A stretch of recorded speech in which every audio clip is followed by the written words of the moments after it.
Hello, everybody. Setting up here. Hitting save. Of course, it doesn't want to work correctly because, you know, why ever would it? I mean, correctly working right off the bat? No. We don't do that here at YouTube. Okay, that should be public now. For what good that does. So, all 12 people can know that the stream is in fact running. Let's see, what else can we do? We aren't ready to play quite yet, but we're getting there. Yeah, it is public. Okay, I can turn the Twitch stream on as well. Hello. Yeah, we're getting started. Just a couple minutes. Let me see here. Hello. So, people were asking, what's your favorite race in the Elder Scrolls? And of course, it was an elf fanatic who asked, because, you know, that's just how stuff works. You know, they asked about that, so I replied that half-elves are my favorite fictional race, so Bretons, I guess.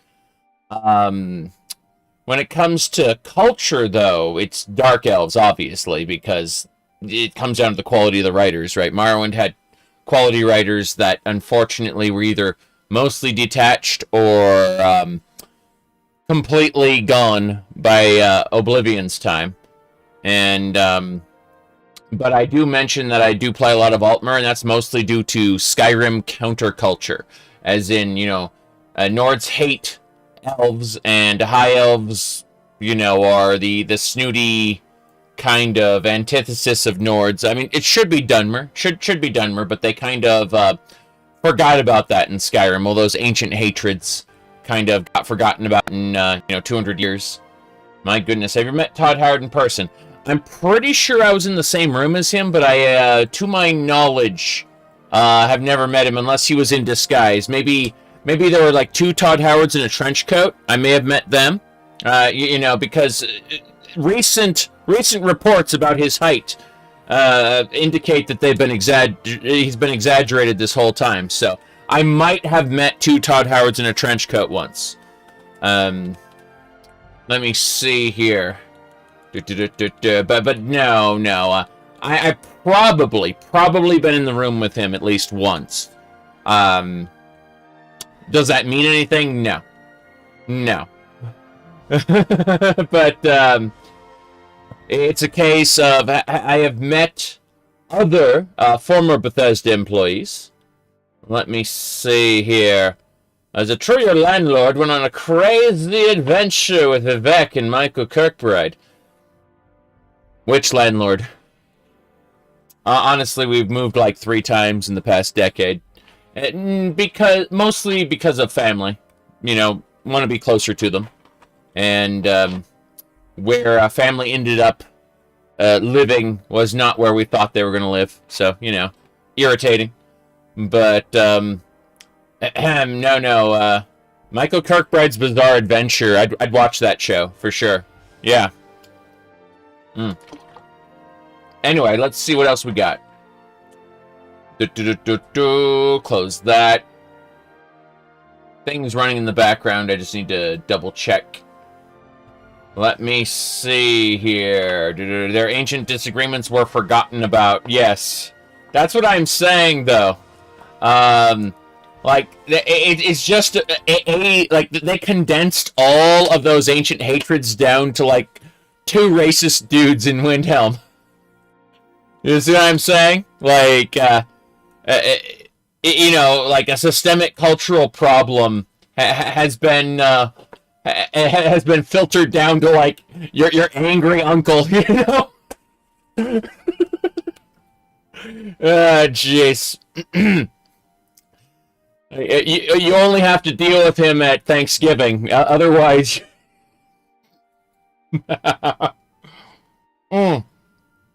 Anyway, let's see.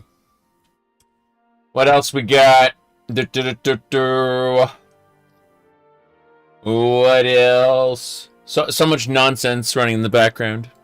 People telling me things.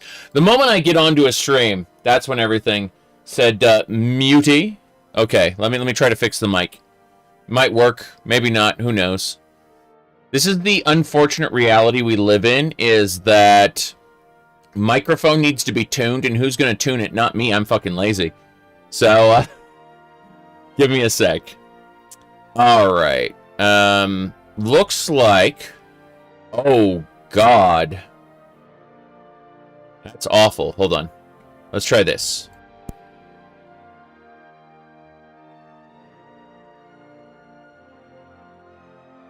On digital stereo. On analog stereo. Down to 80% volume. 70% volume. That should be better. Yeah, 70% volume on analog stereo should be better. But, yeah, it's one of those situations where you have to go calibrate the thing every time you restart your computer. And sometimes I forget to do that due to laziness. That's what I'm saying. And, you know, I'll get distracted by half a dozen things, which happens all the time. You know, I have a priority system. Work-related stuff takes priority, then real-life friends, then, what do you call it, all the other random shit. And by the time I'm ready to stream, there's a lot of nonsense, yeah. Anyway, 70%'s good. 70% is good. So, let's see. Alright. We are, going to be journeying through the wilderness today. We've been playing for 75 hours and 43 minutes. Yes. But no, I had to run it through a procedure where I basically just turn off the mic, turn it back on, run it through digital, run it back through analog, and then it kind of, that calibrates it, which is stupid. Alright, so we have our party members here. We are playing as Beldor Deadeye. Alright? Beldor Deadeye. And he's a Wood Elf apostate, which means he does not follow the Green Pact. Instead, he's been working in spooky mysticism. My goodness, Beldor, what are these black soul gems doing in your inventory? What kind of party members do you have? Well, we have Elreldil. She's a nice lady. She doesn't have much to her, though. She's just, you know, a savant. That's it. She just hangs around and does and learns things. She can stab things with a dagger and use glass armor just like me. I can shoot things better than her, though. And then we have our good friend Skeleton. Skeleton stares blankly at people, but as long as Skeleton wears his helmet, the Ordinators won't murder the shit out of him. Skeleton has full companion share, and we'll use the best items that I give him. But we used a black soul gem to create Skeleton, our good friend. In theory, we can create more skeletons and overwhelm the place, but I find that managing just 2 companions is difficult enough. So, let's get going. Yeah, Skeleton, not Skeletor. I remember... yeah, by the way, I have a new weapon. I've been using this this warbow here. Oh, jeez. Hold on. See, I've been using this warbow, and it's been pretty good. Right? I mean, this warbow is pretty nice. But here's the deal. We've swapped up for something different. We're using this Dwarven Elitist rifle. That's right. It's not an elite rifle. It's a rifle for elitists. If you think I'm joking, just you wait and see. We'll pull it up top there. Really quick. This is a Dwarven Elitist rifle. There you go. So we're going to be using that most of the time. It's a crossbow. It's just a really weird crossbow. That's all. We're using silver bolts, so it can hurt Daedra and the undead. But, this is OpenMW's in-development version, in-release candidate. which means that it's getting ready to release. But it's not ready yet. It hasn't been like. Whoop, hold on. There you go. Yes, this is the elitist rifle. Correct. As you can see, we get percentages. Rabid rat. Don't give me the rabies. Okay. You can kind of see the rats there. We try to hunt them, but they are kind of scary. There we go. Die! Anyway, we are getting light armor increases by getting hit, so getting hit isn't too bad. Yep. Whoop. Anyway, this is working fairly well. So Cliff Racers now come in packs and can cast spells. Normal Cliff Racers only debuff you and heal themselves, but there are Razor Wings, and they use a form of Fireball. And then on top of that, there are Blood Wings as well. They are vampiric Cliff Racers that drain health and give it back to themselves. So, we do... oh, we got an enemy here. Get our elitist rifle out. Here we go. You're growing weaker. Yep. That Red Guard Sorcerer is after my skeleton. Good. Got her. Hell yeah. That's right. Wow, that is some model twisting. I did not expect the... I mean, I know there's no ragdolls, but how... What? It must be the height, like the incline or something, because that was not a normal twist. All right, let's keep going. We're heading to a dungeon here, and from there we're going to proceed to a Telvanni area, where we got to save some House Hlaalu captives. This is a normal guy. We can talk to him. Glad to help. What can I do for you? I constantly misjudge people's, sex. Like, him, her, I freaking know. Okay, hello. You are a Buoyant Armiger. Tell me about them. I am a Buoyant Armiger, a member of a small military order of the Tribunal Temple, exclusively dedicated to and answering to Lord Vivek. We pattern ourselves on Lord Vivek's heroic spirit of exploration and adventure, and emulate his mastery of the varied arts of personal combat, chivalric courtesy, and subtle verse. We serve the temple as champions and knights-errant, and are friendly rivals of the more solemn ordinators in our dedicated service to Lord Vivek and the temple. Hey, let me post a meme really quick, and get a showing of how accurate this is. Here. How accurate is this meme to your lived experience, specifically? You know?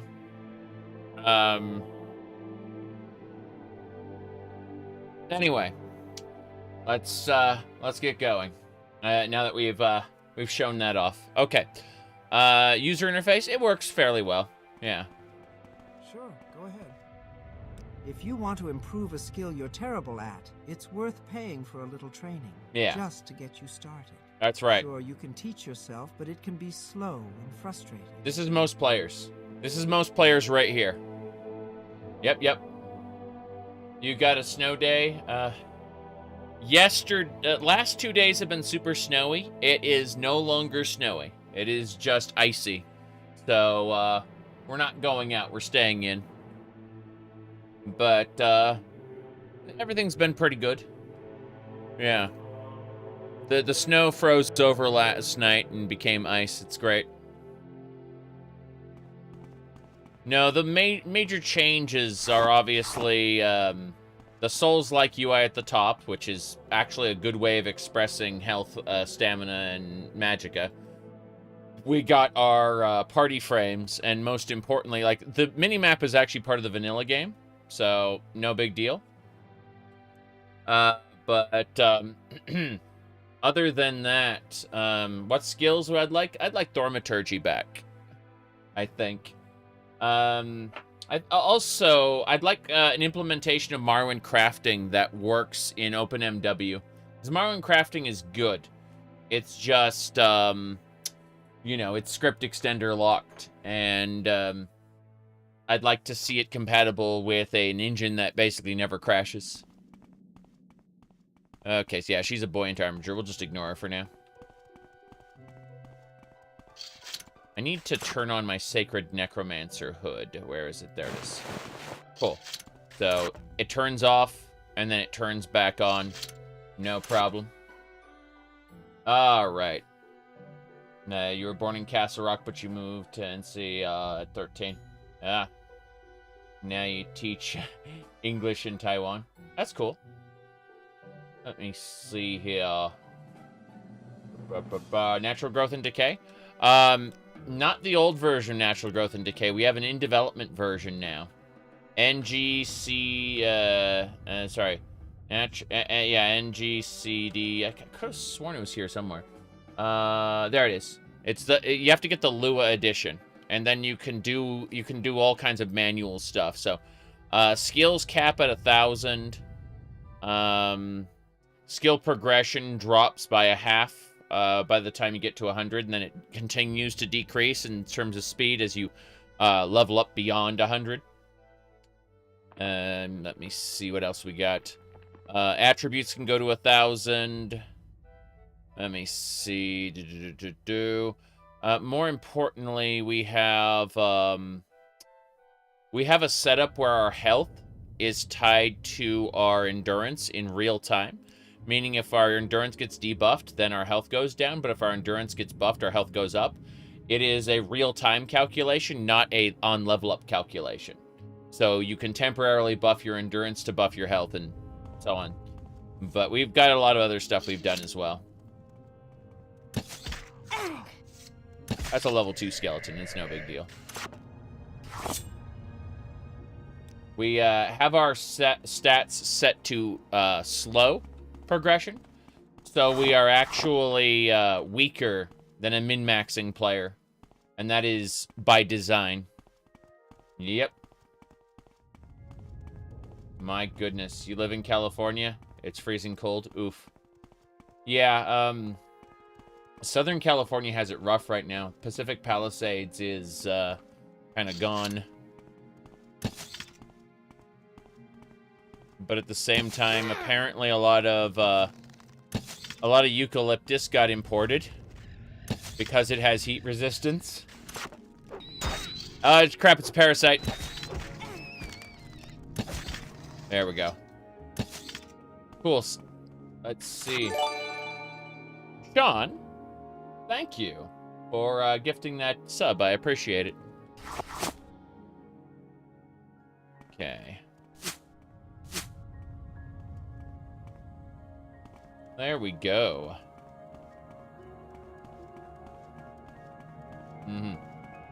Yeah, Southern California is where all the fires are taking place. But again, like, reports are that like a whole ton of eucalyptus got imported.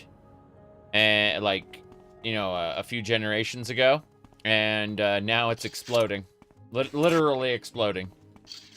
Ah, crap. Well, I did not expect this. Time to use a, an Orcish dagger. I have contracted Whitbane.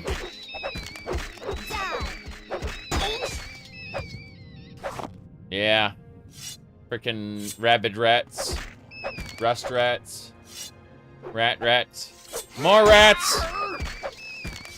Anyway, that's why I switched to the dagger, because I need to attack fast. Just a whole pack of rats. Oh, jeez. I'll see you dead. Okay. More rats. More than one thrust animation?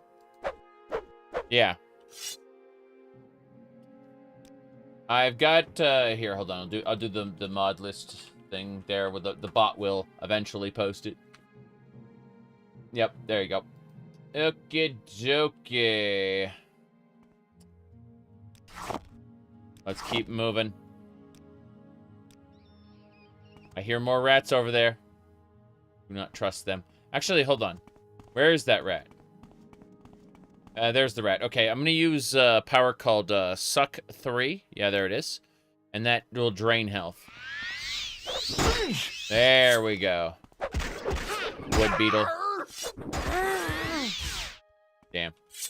We got it. Our custom spells are... Yeah, the bot, Streamlabs bot already posted it on Twitch, and sorry, on YouTube, and Moobot posted it on Twitch, yeah. Let's see here. Last time you had all the mods already? I see. I haven't changed anything since I started this playthrough. Everything's exactly as it was before. I don't change things. 16 times the detail. Yes, we have 16 times the detail. It is a 1 to 100 for 10 seconds chameleon spell when we need to nab something. We cast 16 times the detail, and it allows us to distract from the fact that we are, in fact, stealing from you. Then Good Touch Random is what we use to heal our companions. And Nylon Bag is our 1 to 100 frenzy spell. So, Nylon Bag is a reference to the bags that were sent out as a part of the Fallout 76 campaign. Basically, the Fallout 76, what do you call it? Like, the big special edition, collector's edition. That one promised a canvas bag, and it came with a nylon bag instead. When people, like, reported it and asked what's going on, they said that the canvas bags were too expensive to make. Sorry, we will not be replacing it. And a bunch of stuff happened. One of the community managers suggested that there's a canvas shortage. The great canvas shortage, you know? Anyway, what ended up happening is what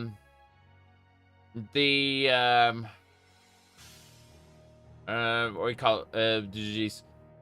What ended up happening is they, like, a bunch of, they gave 500 atoms, which was not enough to get the outfit that had a canvas bag in Fallout 76.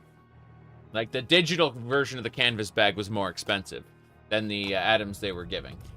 Anyway, after that happened, a bunch of law firms kind of investigated and were, like, in discussion to do a class action lawsuit, and Bethesda was like, ZeniMax was like, yikes, we don't want a class action lawsuit over this.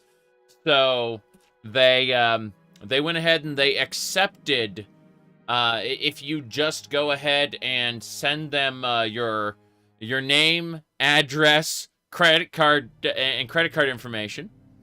They would go ahead and send you the bag when they finish making them, right?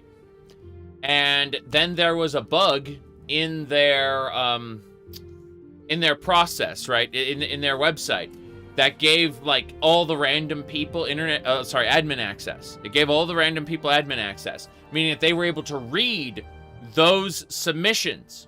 So everyone who applied to get a canvas bag got doxxed. I'm not joking. Yep. All the customer service tickets were public. Exactly. So everyone who submitted their name, address, and credit card number had those just exposed to the internet. They just doxed everybody. Now, everyone did get their canvas bags eventually, to my knowledge. However, it was on the back of all of that. Yeah. And that's why we use Nylon Bag as our frenzy power. That's the only reason. Yeah. Got Parasite there. Kill it. Think we can just walk past these guys? Yeah, that's just a domesticated guar. That's fine. Okay, we have to figure out where we are now in relation to the quest. Hold on. Alright, so I need to go find this place. It is south of the ruins. Got it. So just go to the ruins and head south. Cool, cool. You can walk right up that mountain. Yep. Audius Mandexius. Okay, I'm gonna repair everything here. That rifle was really damaged. We're fine. Let's get some netch leather. Yeah, I hit it. Here we go. Oh, damn. We got it. Cool. Give me my netch leather. Netch jelly and netch leather can be combined to create fortify intelligence potions. So a netch can potentially, if you get all the drops, just be a thing there, yep. Whoop, here we go. It's been a busy Friday. We had a lot to do before I was able to start streaming. I got some shit posting done, but that was between waiting for other things to happen. The shit posting general is flush with new memes. Here, hold on. Let me go ahead and post one from before. So anyone who's aware of Elder Scrolls, you said any game stability? OpenMW doesn't crash. Like, it rarely ever crashes. Hold on. Okay, so everybody. Red Mountain. Alright, this is where Nerevar and the Tribunal met. Okay? And they were going to use the divine tools to become gods. And Nerevar told them, don't do that, right? This is the scene, alright? This is it. Get ready, everybody. You're not ascending to godhood. You're just dehydrated. Out of my way, gay boy! That's it. That's what happened. Okay. Yep. One more time for anyone who missed it. Okay, we're gonna show it off one more time. Not ascending to godhood. You're just dehydrated. Out of my way, gay boy! That's it. That is what happened at Red Mountain. Yep. Okay. Let's get going.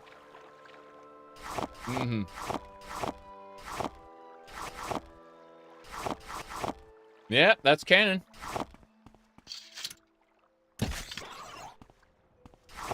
Okay. Does OpenMW solve issues with save files being corrupted? Well, it's a completely different save system, so yes. Like, there's no such thing as save bloat. Your save files don't get exponentially bigger. They will get bigger as more stuff gets added, but yeah. Alright. Okay. Well, unfortunately for us, Vivek got commodified. He's a shadow of his former self. People don't realize just the true tragedy of Vivek. Here, hold on. Let me change some settings real quick so we can get the side camera up and running. The side camera is off by default, and I had to, like, change some stuff to turn it on. Alright, that should do it. Okay, so yeah, Vivek, unfortunately, is more or less just a Funko Pop now, as you can see. Yeah. That's it. Now, we do have the Dova Duck, which is unfortunately not so great. But the superior Ulfric Stormquack, on the other hand, as you can see, he's got his scars and everything on his face. Yeah, like this is a high quality reproduction of Ulfric Stormquack.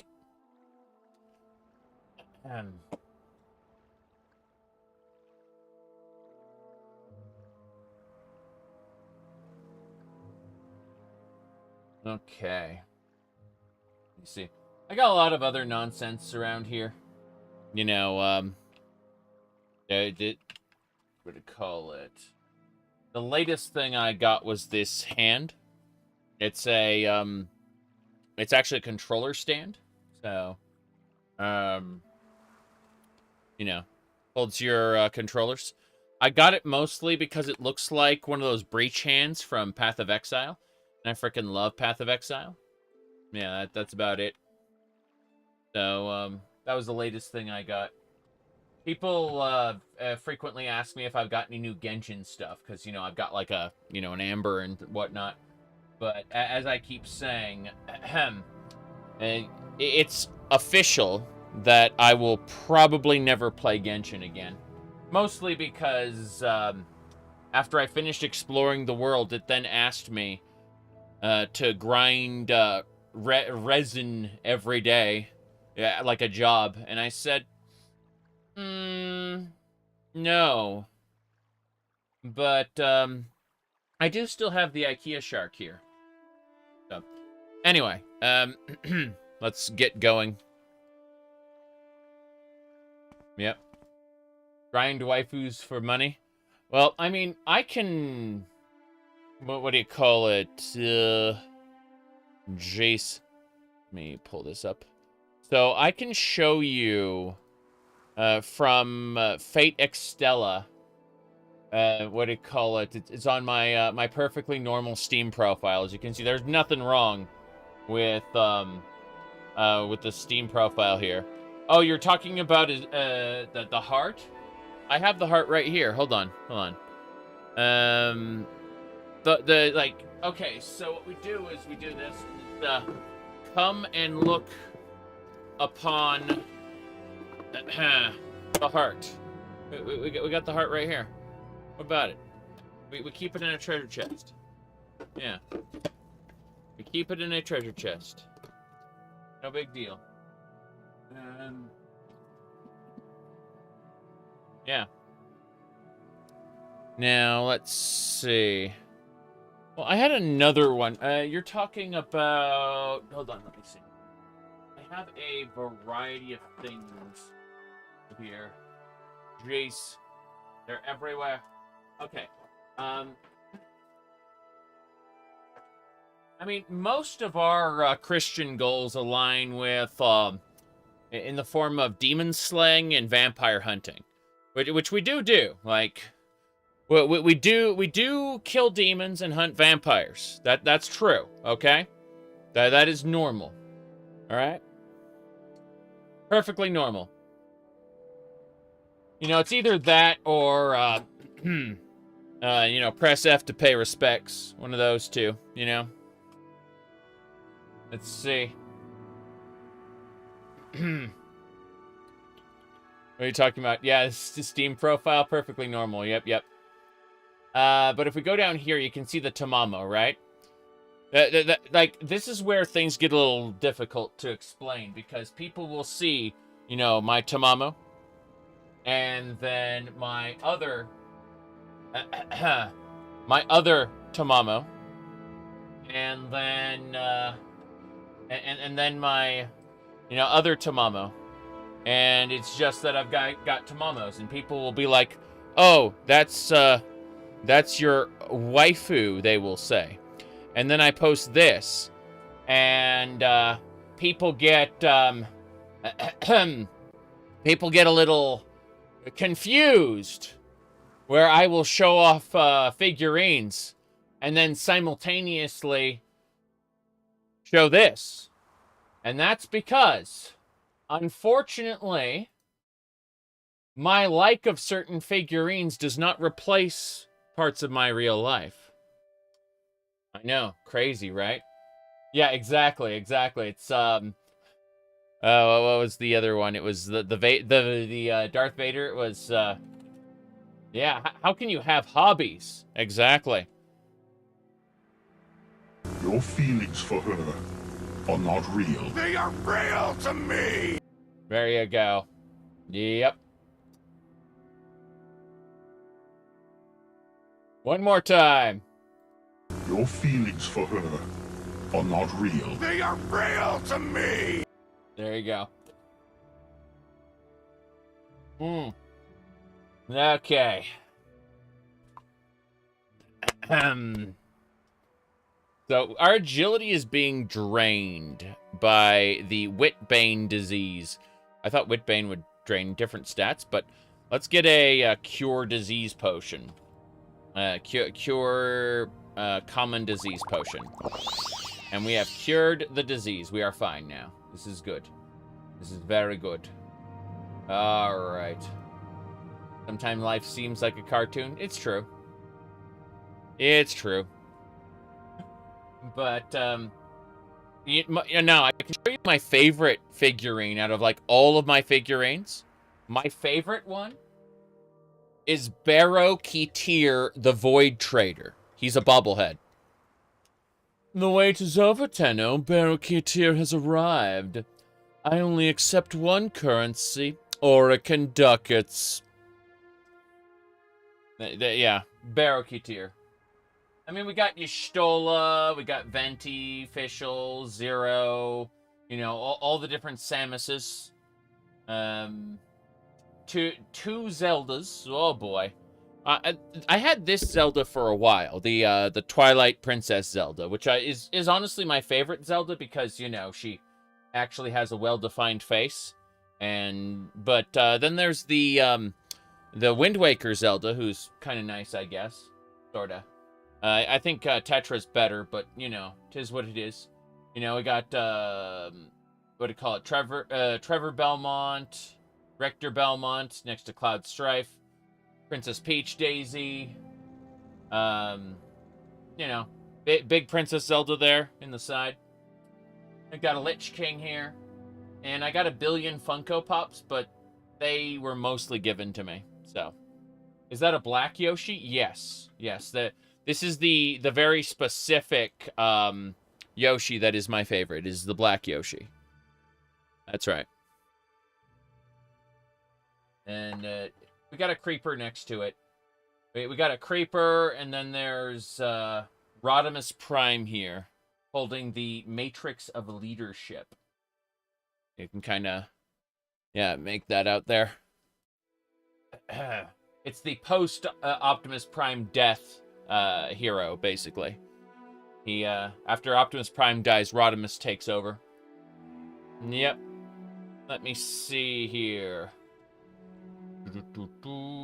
Anything else we got? Nah. I think we're gonna get going again. Oh yeah, I got all the Eevees. Except the regular Eevee, oddly enough.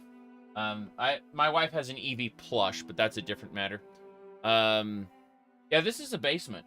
The basic idea is that my wife has her office upstairs. I have my office/gaming room downstairs, and that way we don't interfere with each other if we got meetings or I'm doing a live stream, right? And like the voice doesn't really carry that well, so it's good. It's yep. My goodness. You're aware cartoon characters are not real people? I know, right? Madness. Utter madness. No, did I get a haircut? Yeah, I shaved. Shaved my head. That's it. Yeah. You have a heater close by? No, actually. We have a heat vent up on the ceiling, and I have it closed right now because the upstairs is being being warmed, but a little much here. All right, let's see. My goodness. Yes, we absolutely shaved the crap out of it. True. Very important. Now let's see. Morrowind mod list, ! Mod list. Yes. You haven't played Warframe in a year? Warframe 1999 was a labor of love. They absolutely knew, like, having lived through the 90s, I can straight up tell you that was, like, those people made it out of love. It's great. It's just superb. I played through the story and then I stopped because obviously a live service isn't something I'm going to be doing right now. Too many other games I want to play. You know, Final Fantasy XIV is my current quote-unquote live service, but I'm paused from that as well because what do you call it? I'm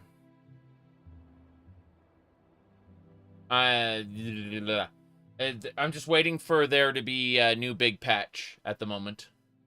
Yeah, you have to try the demo of it. Oh, Final Fantasy 14? Final Fantasy 14's demo, quote-unquote, demo, is actually like 70 levels. You can get like 400 hours in it by doing all the content before you have to pay a dime. It's bonkers. Oh, you're talking about Warframe 1999? Oh, that's free. Like, you can play the demo and then the full release like back to back, and one will bleed into the other. Yeah. Yeah, seriously. Warframe 1999, you will just go from the demo to the full game like as one seamless action. It's good. Let me see here. He said, yeah, he said Final Fantasy 14 is basically the entire base game. Yeah. I'm talking to Sean on Twitch. So basically, what do you call it? Basically, you have the base game, which is like levels 1 to 50. Then you have, what do you call it? 50 to 60, which is the first expansion pack. And 60 to 70, which is the second expansion pack. That's how much content is in, what do you call it? In Final Fantasy 14 for free right now. It's absolutely crazy, yeah. All of the side activities. The only things you can't do is use the marketplace because they don't want, like, real-life trading bots. And, you said you can play up to Stormblood? No. You can play through Stormblood's post-patches now. Yeah. It's, yeah. It's crazy. Alright. They improved it massively. Alright, let's see. Anything else we were talking about? Let's go back to the main page here. Before I close this, I'll play it one more time for lulz. Your feelings for her are not real. They are real to me! There you go. Those are yeah, for the waifu characters, lol. Okay, so, yeah, we like, Tamamo's my favorite Fate character, basically.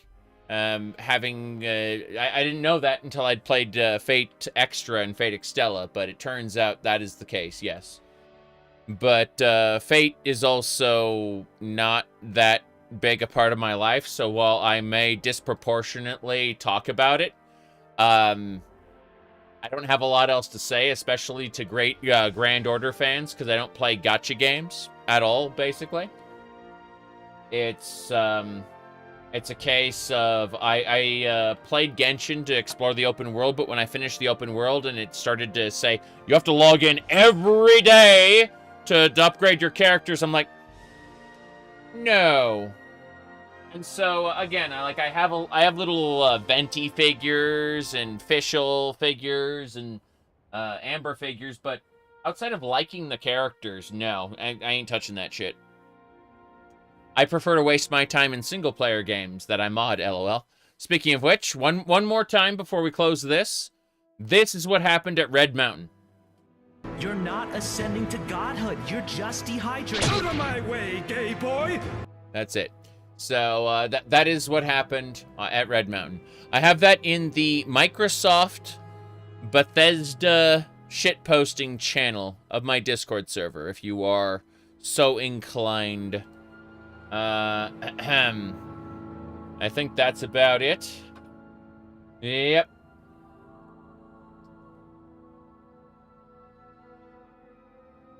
Anything else we got? I have, see here. Jeez, there's so much nonsense going on. Okay, we're ready to go. We're ready to resume. We have to head... we have to find a location that is south of these ruins, specifically. Yes. That is what happened at Red Mountain. Yeah. True. Nerevar's revenge came true and Vivek was reduced to being a Funko Pop. It's true. That is what happened. We know this.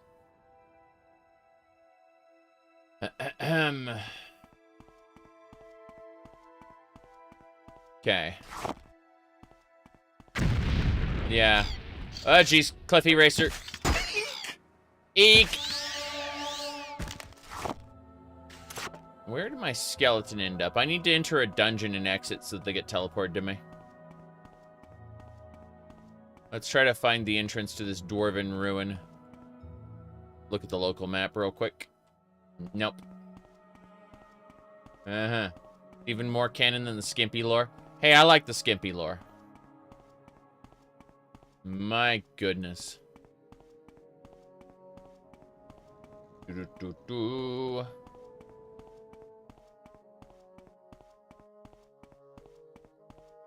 There's a dwarven spider there. Have to be careful. Yeah, that dwarven spider's gonna enter the dungeon. Oh, jeez. Oh, jeez! Watch out! Oh no, what is this? Why was there a moo? Why was there a cow mooing? A crow. This advanced spider is crazy. Oh, jeez. A centurion! Yeah, it's a sphere centurion. Holy crap. What's going on here? We did it. We downed the advanced spider. Give me the glass. 3 raw glass added to my inventory. Sounds like an episode of Ed, Edd n Eddy. Oh, no. Dwemer grease. Oh, we get grease, too. Nice. Let's get out of here. We gotta leave. Oh, jeez, there it is. Poison is real. Okay, I have to try to use the good touch. Damn it. Okay, it worked.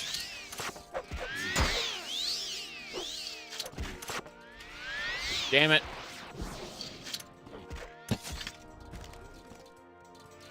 Damn it. Come on. Centurion Ripper. Where'd she go? We're gonna have to run over here. There she is. Okay, good touch. We give her the good touch so her health regenerates. Perfect. That's the name of the spell, is good touch. Okay. We now have arrived at the dungeon entrance. I need to heal myself. I don't think I have a good heal self spell, but I'm gonna go look for it anyway. Heal. It should be, yeah, this is restore health. Okay, fair enough. The balm spell. Better than nothing. This is what's gonna allow me to survive. I'll use that bedroll really quick. Take a quick nap. Yeah, this'll do. 1 hour rest should do it. Cool. That replenished our magicka. We should be good to go. Terrifying. Anything else we're doing? We need to go south of the dungeon. Specifically, that's where our target was. It's Nahutu. Okay. Yeah. So we're looking for Oridane. Iridian, it should be, let's see, south of the old Dwemer ruins. So basically where we are right now, we gotta go south. Should be fine. Maybe, possibly, who knows. Oh boy. Oh no, these are razor beaks. They shoot spells at a distance. Sometimes paralysis. I am paralyzed by the broodmother. My health is also taking hits. Okay, we're good. Yeah, that was kind of scary. I was paralyzed by the broodmother. Thankfully, I wasn't alone. Imagine if you were alone. Welcome to die, is what the game would be saying to me. That's a Daedric Ruin, but I need to go south. So, pretty sure it's not the Daedric Ruin. It's gonna be a different location.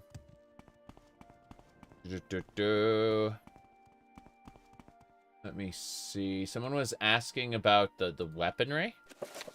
You don't know about the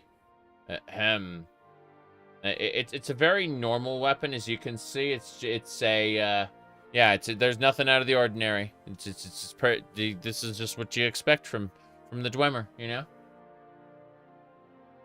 Okay. Well, welcome to Die. Here we go. Japanese X-Men Magneto. Hold on. Hold on. Let me pull it up.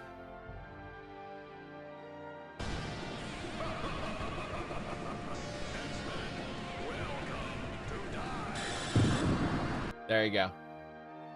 Yeah, Magneto goes, X-Men, welcome to Die. It's true.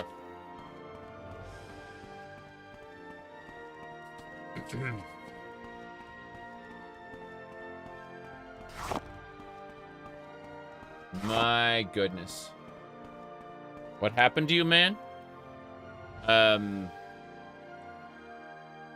What happened to you, man? Different headphones for different days. Or maybe. Maybe. Oh yeah, what was that meme? It was the, hold on. I know we have it somewhere. We got the meme somewhere. Hold on a second. I'm trying. There we go. This is the one you were looking for. I found this online. It was Catboy Gaming, right? Yeah, Catboy Gaming said, "I used to be normal," and then I got a Nintendo Switch right here. That's a good one. Like, people are like, you used to be normal. These are really good headphones, though. They're really high quality. It's great. Okay, let's get going. Onwards and sideways. Hell yeah. Okay. What do we got? Damn.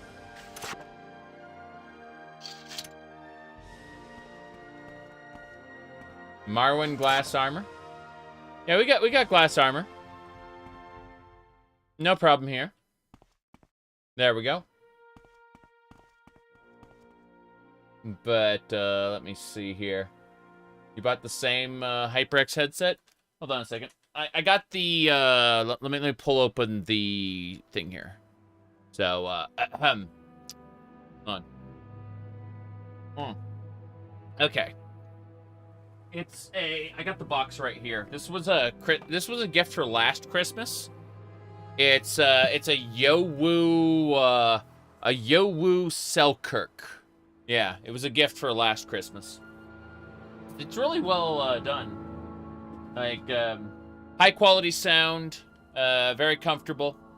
Let me see here. Where's the Elder Scrolls Online mud crab? I've got like, I do not see the Elder Scrolls Online mud crab anywhere around here. Damn. So it should be under my wife's desk over here, her computer desk, but I don't see it. Damn. No, it is gone. What a shame. Oh well. Yeah, I just do not see it. What a shame. What a shame. Okay, yeah, gator. Yeah, there is a gator there. All right. So as I was saying, good stuff, all things considered. What else? Anyway. No, I actually like these headphones very much, but obviously when we're doing real business, we don't even use the gamer headphones. We actually have standard, very reasonable headphones for serious business. But you know, for videos, we don't use headphones at all. Like, there are people out there who don't watch live streams, and they don't know that I've been I've been wearing weird headphones and other things for over a year now. Lol. Yeah. These are actually what do you call it? These are like Logitech headphones. They're G230s. Yeah. And they're good. They do what they need to do. But yeah. Let me see. I like how it just completely hits that. Yeah, let me see what else we got. My goodness. Use non-gaming Bose headphones. Yeah. But nah. I actually really like the cat ear headphones. My goodness. My goodness. All right. It is funny though because like the first thing, actually I think it was the IKEA shark that was given. Like I had a smaller IKEA shark that was given to me first, and when it was, people started asking me if I was trans, which is no. Just a firm no. You can live however you want. You know, like I'm not judging, but for me specifically, no. That said. Turns out, cat ear headphones, they're fun. Yeah. Societal standards suck. You should wear whatever you want. One of my favorite lines is, all clothing is unisex if you aren't a little bitch about it. That's, I stole that one from the internet. Alright. My goodness. I like how the crossbow has like a distortion effect around it. There we go. Onwards and sideways. Yeah.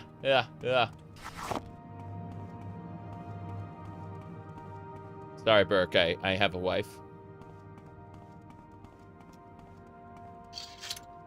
We're, you know, like with all the gay allegations, which is really funny. We're trying to have kids, you know, so it's one of those situations where it's kind of hilarious being called gay, and also being very active. Lol. Yes. Alrighty then.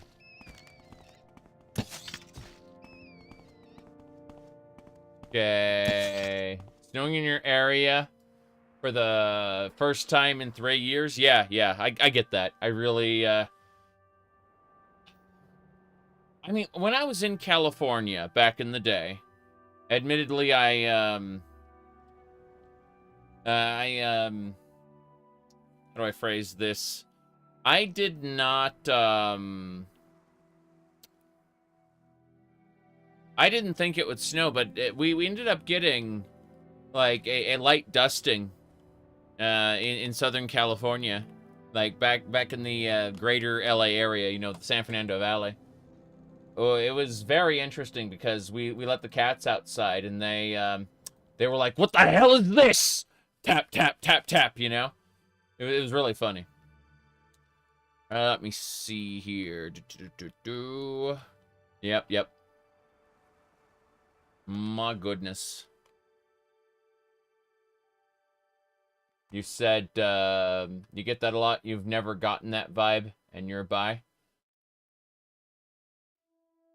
How do I phrase this? To a lot of people, bi doesn't exist. It's, oh. Yeah, he slept with a man once. He's gay. Let me see here. Moving along. We gotta kill this guy. I'll see you dead. Whoop. Going. Who cares about that?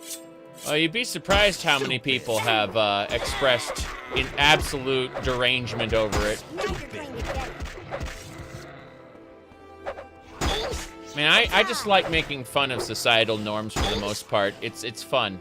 It's at the end of the day, that is my primary goal when it comes to streaming and just being on the internet in general, is to have fun.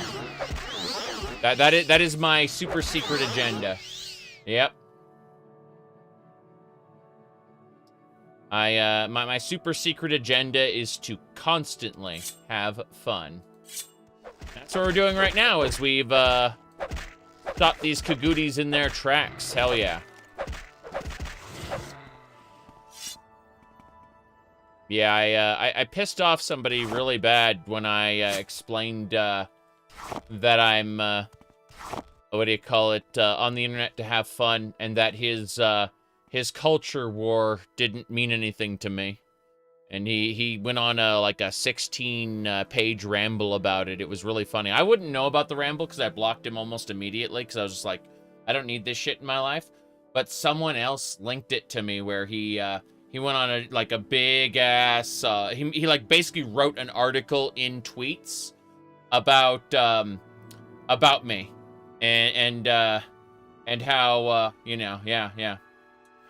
Yeah, I thought that was rather funny, actually. I made no effort to point at or rebuttal his stuff, right? Because it's just, like, why? He completely deranged. My goodness. Alright. Let's hunt these things. Oh boy. I do remember vaguely that one of the comments was, of course he calls it Twitter and not X. He's not on, like, Elon Musk's side. He's with them. And that made me laugh so hard. Like, okay,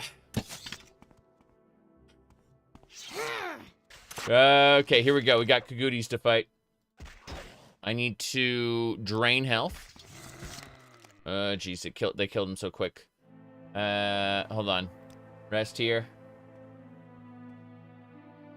Man, the Dunmer are, like, crazy. Here, hold on. Let me save the game. Most people who watch my live streams have already seen this. But I'm gonna COC to, what do you call it? Oh, sorry, player COC Balmora, Bald? Yeah, Balmora Council Club. And, I'm just gonna play this voice line, so, because you ask about Dunmer politics, right? I'm just gonna show you, Dunmer politics here before we, like, reload to our old thing, okay? Here we go. Listen. What do you want? Listen to this. I'm not joking. This is what we have to deal with as an Outlander. We have to deal with these people. So you think House Hlaalu is just an Imperial puppet? Shows what you know. Who really runs House Hlaalu? Not the House Council. Those posers do what Orvus Dren tells them. Orvus Dren is the Kamona Tong kingpin. And one day, when the time is right, Orvus Dren, the Kamona Tong, and all right-thinking Dunmer will rise up, murder you Outlanders in your beds, and restore Morrowind to its ancient glory. These are the people we have to deal with. Yeah. Anyway, just saying. As an Outlander, it's crazy. It's crazy. Yeah. All right. Let's get going. I'm just gonna drain health. Here we go. Hell yeah. That's how we get some of our health back. It's the easiest way. Oh, damn.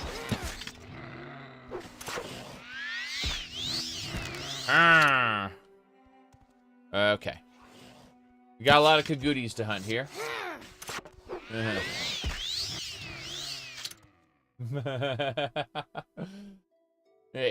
Oh no. I normally don't play beast races in the Elder Scrolls, but I think I'll do my next Skyrim as an Argonian or something. I think that might be fun. Let me see here.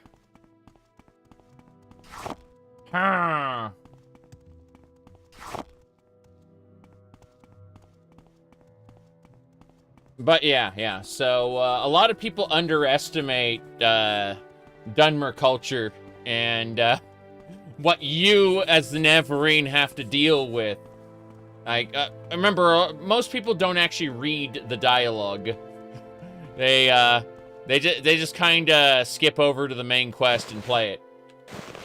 So having an audio mod is kind of incredible because it, you know, where a lot of people wouldn't actually take the time to read it.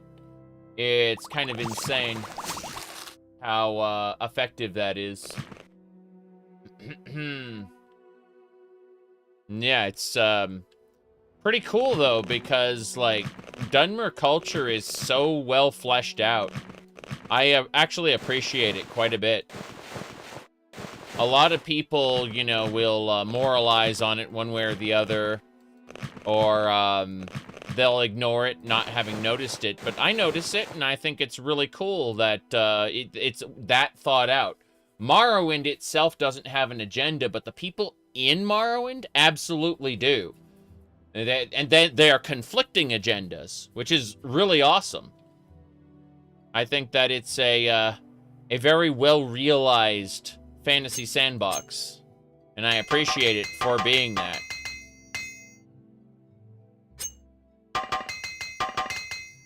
Yep. The Elder Scrolls hasn't had that that deep writing. What do you call it? Yeah, the other races just simply haven't had that opportunity, unfortunately. Yep. It's one thing to be descriptive in lore, but Dunmer lore is dark and meaningful. Yes, exactly. That's what I'm saying, is it's well written compared to the others. And I appreciate that so much. I mean, as an Outlander, I am fundamentally opposed to, you know, the Kimona Tong's point of view, and most, you know, most of the isolationist Dunmer, you know, because obviously I'm here in the land, trying to not die and trying to thrive, but like without that opposition, the world wouldn't feel as meaningful as it does, especially like our climb to power, you know, even if it isn't real power, you know, it's lip service to power, right? But that's okay, because at the end of the day, like, real leadership would mean being, like, getting a desk job, right? You wouldn't be an adventurer anymore. You would have people adventuring on your behalf, and that would defeat the purpose of the game. So instead it pays lip service to your ascension, and I'm actually okay with that. I don't think I would appreciate it nearly as much if it committed fully. All right. What's this? This is it. This is the dungeon we need to go to. Time to kill some Telvanni. Yes, Telvanni.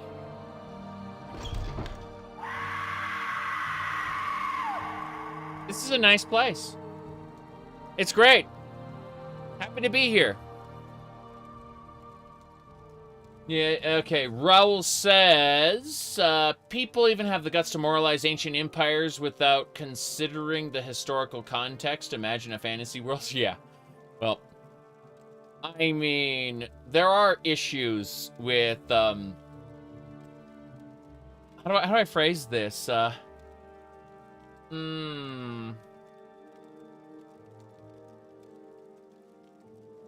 One of the most interesting things to check out is, because Rome is so well documented, we actually have,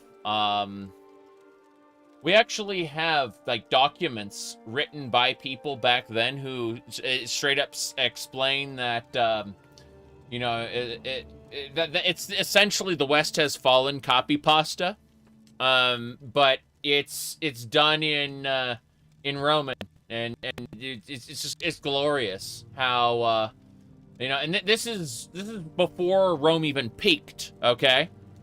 Like, it's that glorious. Anyway, change of plans. It actually got warm in here anyway. Jacket off. Jacket oof. Let's see what else. Anyway, as I was saying, moving along. The West literally fallen in Rome at one point. Yes, but this was long before Rome had even peaked. That's the point. That was the that was the joke, is that people were already saying that we need to go back to traditional values, and you know, men are pathetic, and you know, like letting their wives dictate what they do, you know, so on and so forth. Like, it was really super interesting how you can kind of parallel some of the thoughts back then. People always claim things have fallen or changed. Plato complaining about the lazy youth. There are cave paintings that criticize the lazy youth. That's the crazy part. Yeah.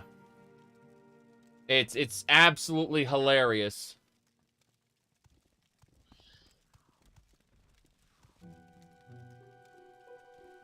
My favorite books in Morrowind, I mean, aside from the, if you're talking about, like, general lore, the Arcturian heresy, but if we're talking about, like, substantial, I think that all the books they give you as a part of the main quest are super interesting and worth reading. Like, when Caius hands you a book, read it. When Caius sends you to get a book, read it. Like, anytime the main quest sends you to grab something and bring it back to Caius, read that book. It's super interesting, and it is directly connected to the main quest and the world building of what you're doing. All of it is super relevant. It isn't like the sermons of Vivek, for instance, are like lazily stapled onto the edge of Morrowind. They are not part of Morrowind in terms of, like, the gameplay. They don't inform what you do as a player. They are what the developers at the time referred to as Kirkbride's nonsense. Now, they're actually, Kirkbride's nonsense is actually pretty fun at times. But what I'm trying to say is that, like, if you want to see lore books that are actually meaningful to the plot, read the books that the main quest actually sends you to get.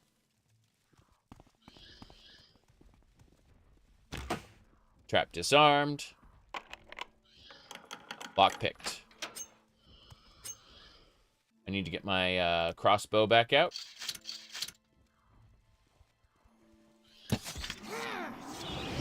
These are ghouls. Oh, jeez. This is gonna be a pain. Oh, jeez, she's already dead. No, we're screwed. That Telvanni lady just wrecked us. We are gonna die. What a shame. Nope, we're dead. Dead. Okay.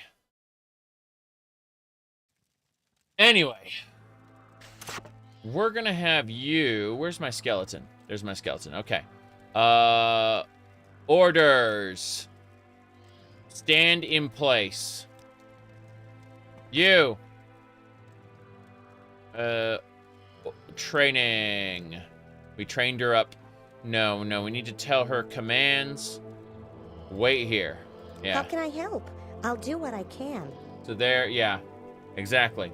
What a rotten way to die. That lip smack is so iconic. Hold on, it was, no, let me pull up the other one, because it's just so good. Oh my god. Yeah, this is part of a mod, okay? Get ready. It's a Deus Ex mod. Here we go. Oh my god, Daddy! What a shame. He can't really be... There must be something we can do. He was a good man. What a rotten way to die. You see, they actually managed to replicate the lip smack, and I find that very important, okay? No. The fact that they replicated the lip smack is very, very important to me.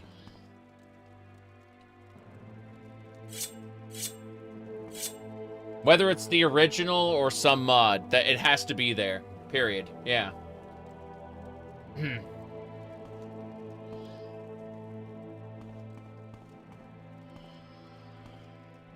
I suppose there's no harm in talking? Oh yes, feel free. My time is your time. Yes, this is Odirnaran. We've been having trouble with a Telvanni necromancer, and one of our party was captured. Speak with our leader, Ramasa Othril. Alright. I'll teach disciplines. I will teach you about the marksman. I spent an hour training her in marksman and received 300 gold for it. That's right. Hello. I suppose there's no harm. Any way I can be of assistance, just tell me what you want to know. On. By Telvanni custom, killing is okay, if you can get away with it, and if it serves your purposes. Killing is neither sinful nor dishonorable. Damn. Telvanni. Any way I can be of assistance, just tell me what you want to know. Yes, we've had trouble with a Telvanni necromancer. He's still somewhere in Odirnaran, and he's taken my sister hostage. We are still recovering from our last assault, but most of his minions are dead. Kill the necromancer and rescue my sister, Vedalea Othril. Please hurry. Who knows what he's doing to her? Okay, fair enough. Let's see. You said they've done the Deus Ex series dirty. Someone praised this, and I've repeated it a couple times because I think it's funny. The original Deus Ex is a masterpiece that discusses, you know, like very, very possible but ultimately fictional, you know, takes on real-world politics, right? It's a really great series of ideas that are, like, super interesting to explore while you're playing through either stealth or combat-focused gameplay.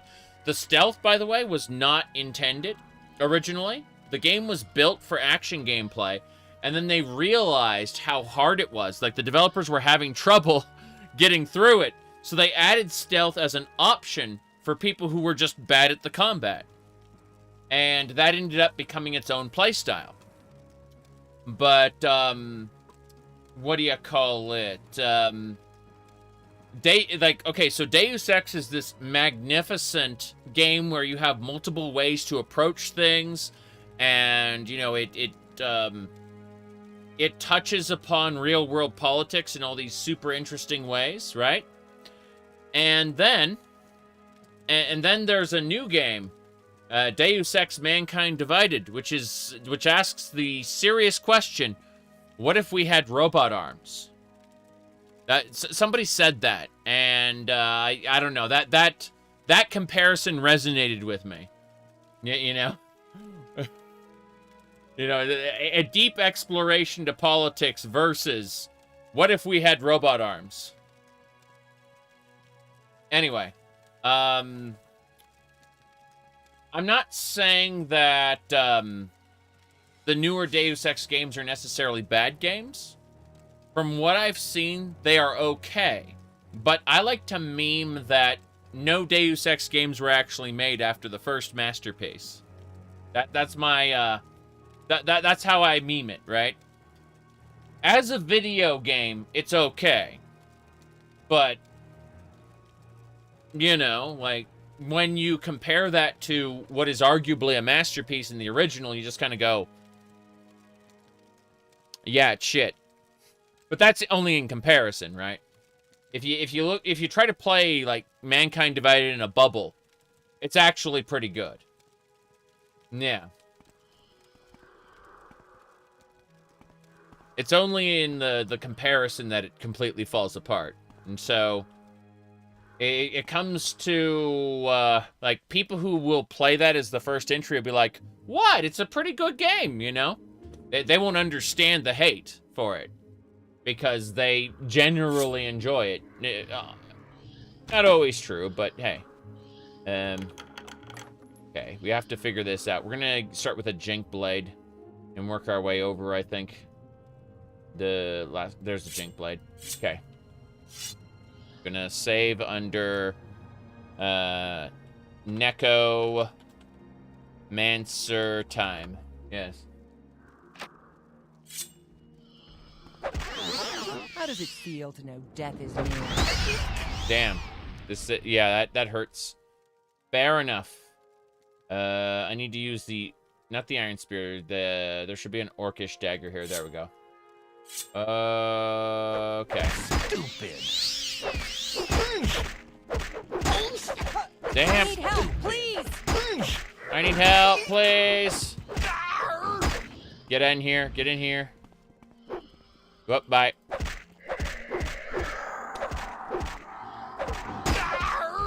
Damn. I may have to use a potion soon. It has glass chest piece. I'm gonna give that to our friend. Okay. Well, stop it. It was healing itself. Okay, let's close that door before anyone else sees us. I want to grab that. Oh, it's a brittle glass chest piece. It's worth practically nothing, isn't it? Let's find out. Oof. Oh, wow. 118. That's a 116. So it just has 5 condition. It breaks super easy. Crazy. All right. Gonna get robot arms. I mean, that would be pretty cool. I'm just trying to think what let me see. What was the last thing I did that really triggered people? I think I mentioned how China wasn't a real communist country and how real communist countries barely survive off of, like, they start as a small farming commune. They're successful at that point, and when they graduate from that, they fail. And they evolve into something like pseudo-capitalist. I think that's the last thing I triggered people with. I got all kinds of, like paragraphs about how I was wrong and whatnot. A lot of people just stopped at the part of China not being really communist and said, oh my god, you're one of them. They didn't stick around to the point where I explained that communism typically fails once it reaches a certain size and transforms into something else. But no, that was the last thing I did that really triggered people. To answer your question there. Yeah, that was the last big triggering. Was you know, don't get me wrong. We don't have you say people can't handle the truth. Yeah, but you see, I got to trigger like 2 sides of the aisle at the same time, right? Yeah, I said China's hyper-capitalist. That's what I'm saying. That's what I'm saying is they bear the label of communist while being capitalist, and it's hilarious. You said state capitalist with communist ownership. Yeah, I don't want to really discuss that. What I'm saying is that, like, that was the last thing I said that triggered people, okay? Basically, you had 2 sides of the aisle, right? You had the people who immediately heard me say that China isn't really communist, and they thought that was an affirmation of communism, right? And then there are the people who stuck around and got pissed because I was actually saying it didn't work, you know, like, correctly. Like, it fails, right? So, both sides of the aisle got pissed at me. It was hilarious, right? I'm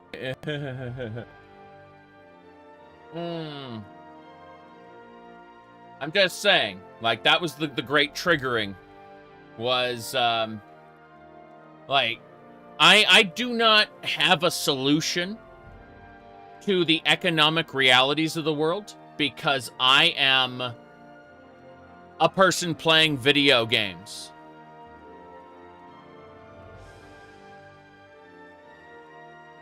Right? All I can do is make minor observations.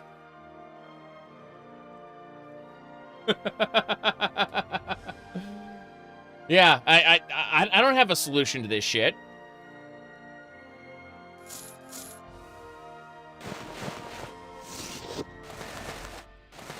Okay. Yes, the video game agenda, exactly.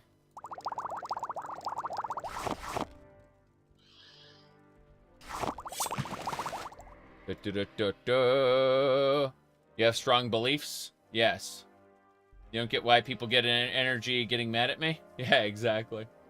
You said, Morrowind versus Oblivion versus Skyrim?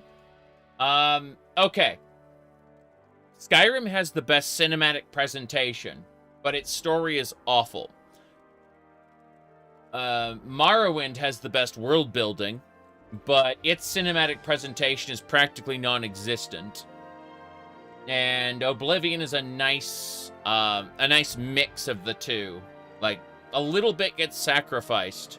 At the end of the day, Morrowind and Oblivion both inherited a terrible leveling system, which tried to, what do you call it? Basically an attempt to fix up Daggerfall, but they fixed it up the wrong way. And Morrowind's leveling system being terrible isn't really noticeable, because you don't have that many, what do you call it? You don't have that many, like, level-scaled monsters. Only a few Daedra level scale in Morrowind, for the most part. Everything else caps at, like, level 10 or 15. So, you know, you power past everything and become a god. With only, again, an occasional, like, Dremora or Golden Saint, you know, and some super bosses like Persing or Draenor. Gainor, sorry. I got World of Warcraft shenanigan. What I'm trying to say is, like, Gainor is an example of, a broken part of Morrowind where you can be like, oh crap, this is a hyper boss, even though he's just a Bosmer with like 600 luck. But the problem is that because in Oblivion everything scales to your level, not just some things, it becomes awful to play as a result. It's like, if you are not doing it either modded or optimally, you have a choice. Play optimally, play modded, or the third one, turn your difficulty bar down, right? Turning your difficulty bar down is another way to enjoy Oblivion, and that's fine. Fair enough. But when you ask what's better, no is the answer. Just a big no. Let's see. You find Oblivion easy? As long as you have a hybrid build? Gets awkward at times? Yeah. Let's see. But yeah. So, before that last triggering that I made, where I triggered some people, the thing that happened before that wasn't actually the cat ears. The cat ears were one step before that as well. It was, it was actually, what is that thing called? I was playing Stardew Valley on New Year's, and a bunch of people popped in on New Year's who weren't normally in my, like, don't normally come to my streams. And so, because it was New Year's, I was, you know, I had spent the day with family, and then the wife had gone to sleep, and so, it was just basically me awake with a weird-ass sleep schedule. I ended up throwing the Avatar on, and, playing Stardew Valley, which, you know, I'm going to enjoy that some more, but because I don't normally do Stardew Valley, and because it was New Year's, people were coming in who don't normally watch my streams, and so they saw me with my avatar on, and they flipped the fuck out. Now, most of that got caught up in the filter, right? There's a filter where if you say certain no-no words, it'll get caught, right? And so no one else saw the people going absolutely fucking ballistic over this because, you know, like, Well, I've been subscribed for 10 years. It's been a good run, but I'm unsubscribing because you are a insert slur here. Yeah. And I thought, I was laughing at it, and some people were like, oh, why are you smiling so much? Why are you so happy? And it's because, I think it's really funny. Yeah. So, no, I was just trying to relax in terms of, you know, being off camera, right? Being off camera is great. And like, as much as being on camera is good, you know, maybe you're tired, bags under your eyes. You want to turn down the bright lights. Like, I can dim these lights. So I dim them really low so that the tracking software can still catch me. But otherwise, I mostly just want to play my video game and share it with people. Yeah. Sorry, who did people even watch before? No. They were outside the lore videos. Yeah, exactly. So they basically caught whatever the algorithm sent them. So they'd occasionally see, like, hold on. I can show you exactly what kind of videos those people kind of saw, right? Because I can show you what the algorithm fed them based on analytics.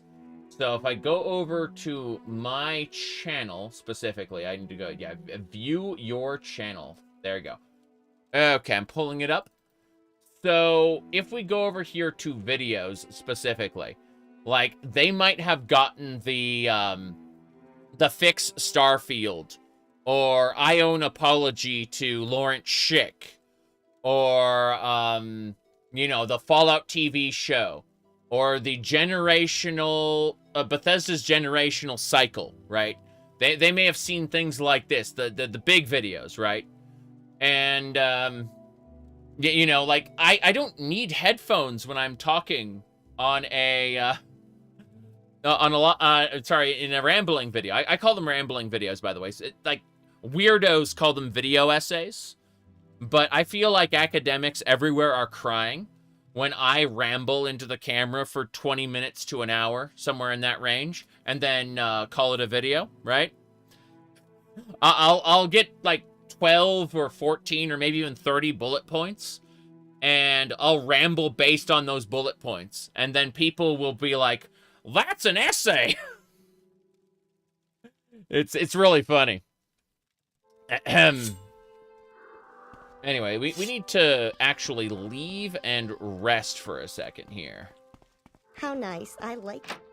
She likes the Oh, geez, the dregs are coming.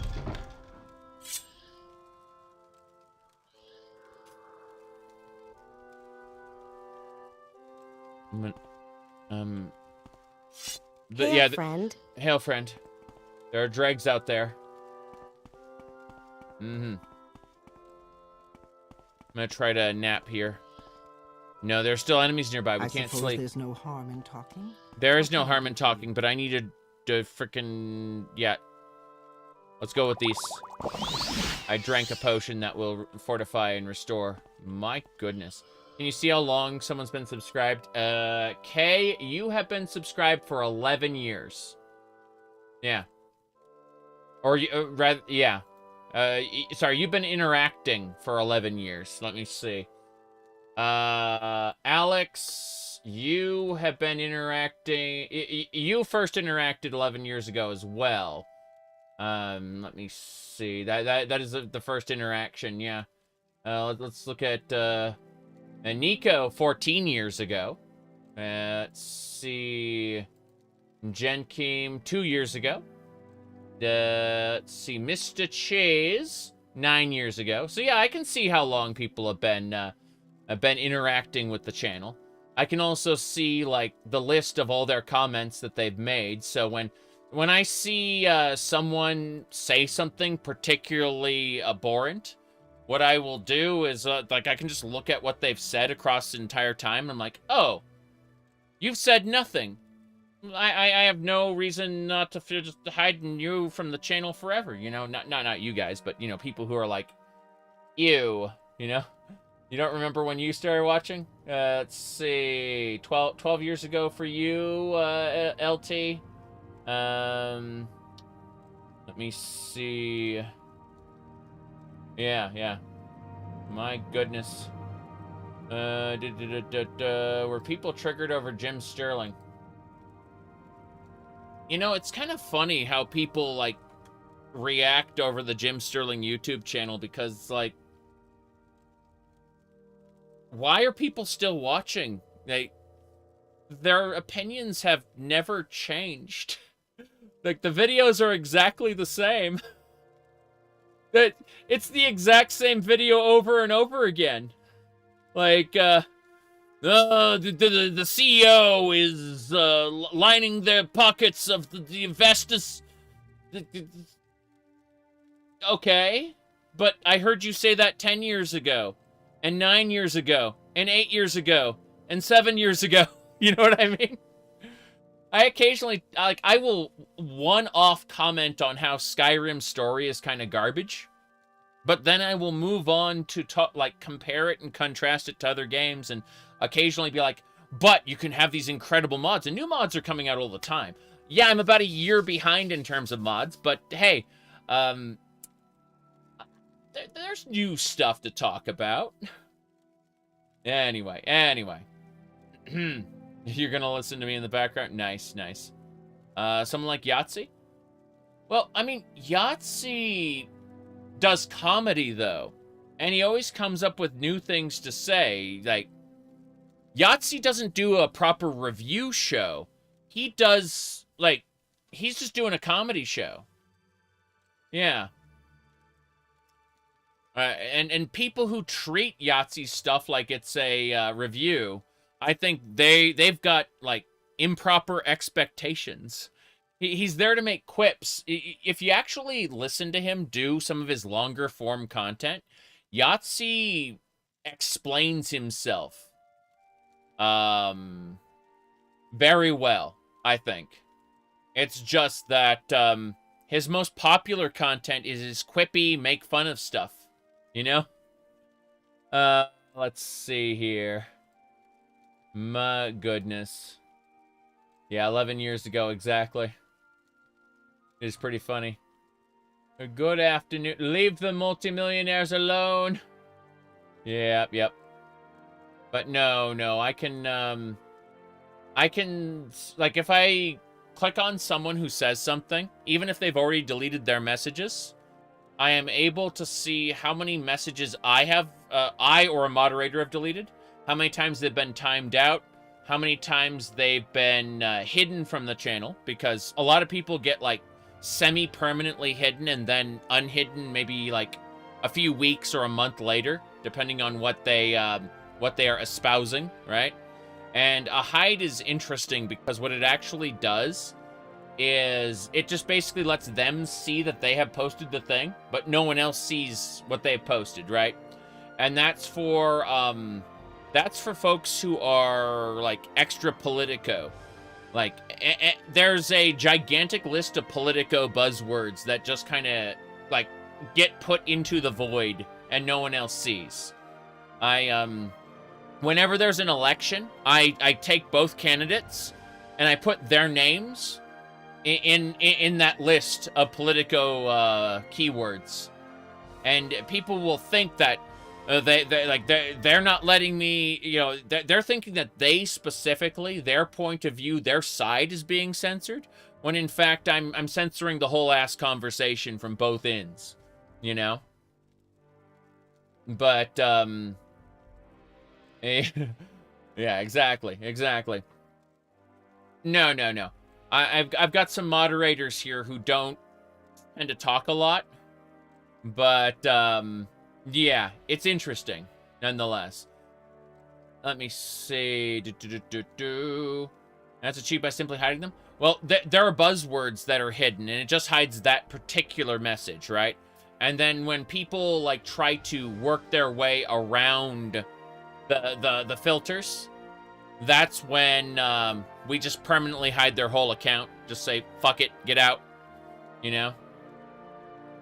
It just depends. Let me see here. Do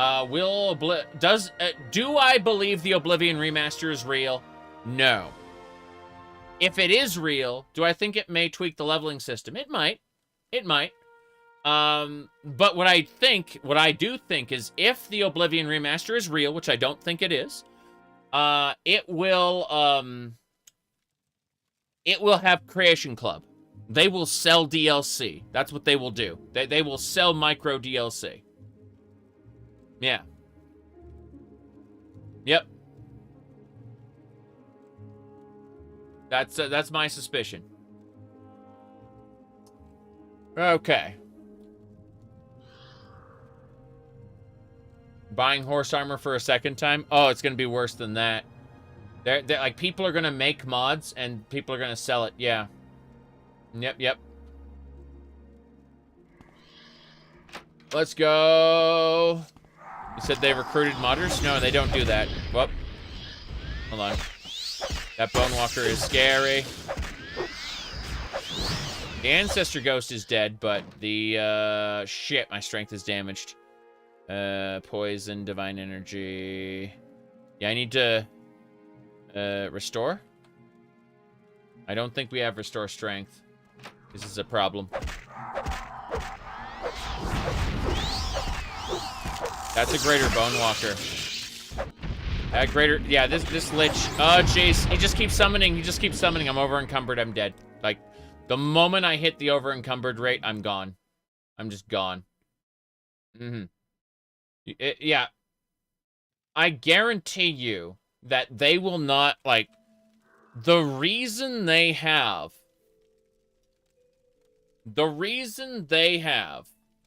the, like, they would do remasters is to expand their paid mods platform. That's what they want to do. If they don't do their paid mods platform, I will be confused as all hell. Because that's, you said you expect the bare minimum by making the game stable? Yeah, well, yeah, of course. Because they can't sell mods unless they make the game stable. So what they're probably going to do is, like, rewrite the scripting engine from scratch. And then throw an Unreal Engine 6 renderer on top of it. And it'll be a Frankenstein, Gamebryo, Unreal Engine 6 monstrosity. That's my expectation. Yeah. But they're going to have to rewrite the scripting engine from scratch. The entire executable, all of it. Does Bethesda have enough people to make a remake and work on Elder Scrolls 6? What are you talking about? They're going to be outsourcing that shit. Bethesda has 500 employees as of Starfield. And it's like almost 1,000 people when you take their contractors into account. So what the hell are you talking about? Do they have enough people? I'd argue they have too many people as of Starfield. They don't have the creative vision, at least as of Starfield, to properly manage that number of people and keep them all on the same page. In my opinion, in my very limited opinion, which, you know, may be completely off base. Who knows? Consequences getting too big. That's what I'm saying. I think that myself and other people have unfairly criticized ML Pagliarulo too much. Don't get me wrong. But, ML Pagliarulo is he's lead writer. How long have you been subbed? Not too long, but you first interacted 10 years ago. So, like, you left a comment or something. On a video or whatever. Yeah. Anyway, let's see. No, sorry. Emma Pagliarulo is a terrible writer, right? We can all agree on that. However, it turns out that he wasn't super important to the development process. Not nearly as much. People technically reported to Emil. However, it turns out that like, everyone was kind of in their own development bubbles, and the people in charge of each, like, bubble didn't really communicate as they should have. It turns out that was the main issue, is that they lack a position that, you know, you'd think it'd be Todd Howard, right? A position that goes from team to team and makes sure that everyone's on the same page constantly, right? But the problem is, even if Todd Howard was that person, he does not have that strong a vision on it, apparently. So, let's see. Since finding my content, why did I choose that avatar? I don't know. I chose it at random, like, I don't know, 15 years ago. I stole the original version from a thing online, which nobody has found, by the way. The last time someone pulled up one of it was like the last 2 times people have found the origin of the avatar they believed. It actually came from first one was me. The second time it was some fan account somewhere. Neither were the original source. You cannot find the original source on Google image search or 10i or any like reverse image searches, but it exists. It still exists to this day. And when I die, it is in my will that it'll be posted on the internet with my social media accounts by anyone who manages my estate. The internet will find out where my avatar came when I die. Yes. But the version now is not stolen. It is uniquely drawn. It's just that, like, by a man named Walker Trips. He drew the current version of my avatar. He was commissioned to do so, and I'm very happy with everything Walker has done for me on the internet. He's almost blind, but what do you call it? That's what makes his art unique. Like what he draws always has this kind of surreal quality, and it comes from the fact that he's an almost blind artist. Anyway, let's say.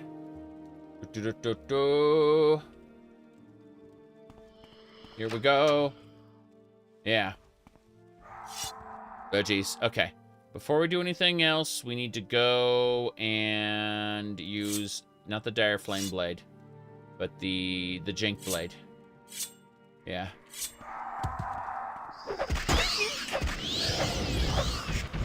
Damn. I was destroyed.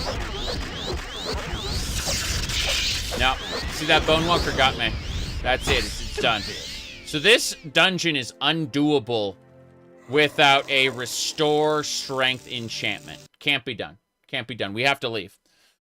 We're going to place a mark here so we can come back whenever we want. But we're going to CV the fuck out after we recover our followers. And we have to get a restore strength enchantment. I like good company. Actually, I'm gonna go ahead and figure out which stats exactly it drains. It's strength and something else. I need to figure out which stats get drained. That way I can, I'm gonna reload one more time after it just wrecks me. So, let's go. Hold on. Excuse me, Bone Walker, I need to talk to you. The other NPC left. Okay. Intelligence and willpower, sure. These don't matter. Okay, what do we got? It is endurance and strength. Those are the two. Yeah. So endurance and strength are the ones I need. Gotta drink the restore potions. I'm gonna have to like get a spell for it too, in case I run out of potions. Like I have to go whole hog on this. This is gonna be my my commitment here. It said, "And to you, my youngest, your father left you the location of the arty stole." No, I'm just gonna ask that it be posted online for the lulz, since I've kept this game going for over a decade now. Follow me! Okay. So, follow me. All right, we've got our skeleton, and we got her. We should be good. Lesser bone walkers aren't that bad. They just drain the stat. Greater bone walkers damage the stat. Unfortunately, I have greatly enhanced the difficulty of this video game to the point at which the bone walkers are basically all graders. It's awful. Do the Hlaalu mainland stuff. You're doing the Hlaalu for the first time. Yeah, I'm definitely gonna do Hlaalu mainland stuff. That's gonna happen. Definitely gonna happen, but I'm trying to get my stronghold here on Vardenfell first, and if for some reason I hit a quest I just absolutely cannot do for the life of me, I will go do mainland stuff to make up the difference. It's kind of what I did with the Mages Guild, right? The Mages Guild, I refused to do the lady's quest where she wanted me to kill the Telvanni agents. I said, no, I'm not doing that. I want them alive for other reasons. And so I went to the mainland and did quests there, which gave me enough duties completed to progress, despite not doing her quests. Speaking of, we're going to Mark. Oh, hi, Mark. And then we are going to CV intervention out of here.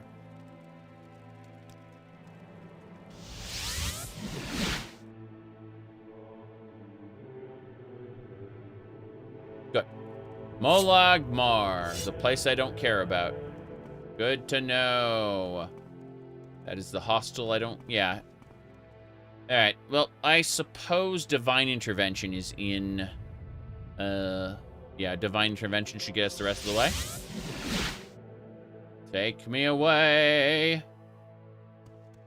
Old Ebonheart. Yes. Old Ebonheart.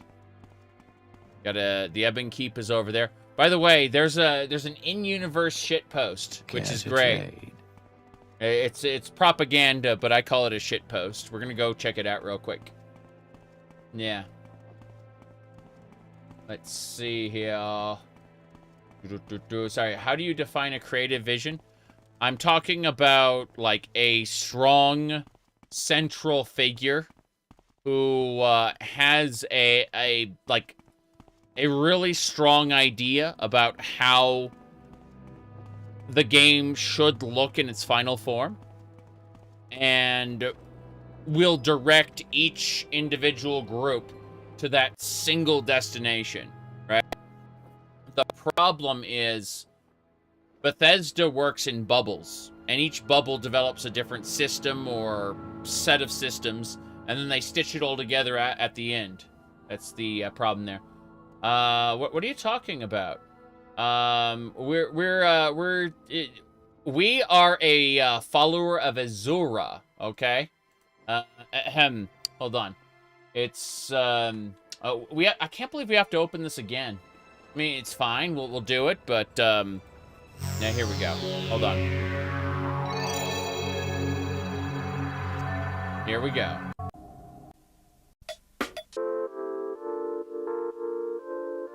Nah, level drain isn't that bad. Sorry. Level drain in like Dungeons and Dragons is much, much worse than damage stats. Damage stats you can have like a cleric help you with. There you go. There we go.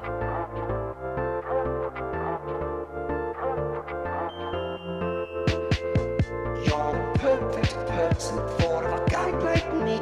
And your eyes are shiny like a double sea. I wish you could be mine for eternity.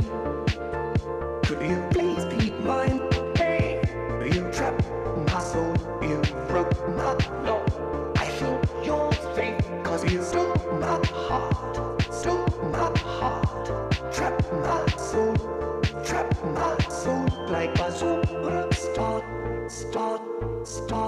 Bazooka, start, cause you're my start, bazooka, start, cause you're my start, bazooka,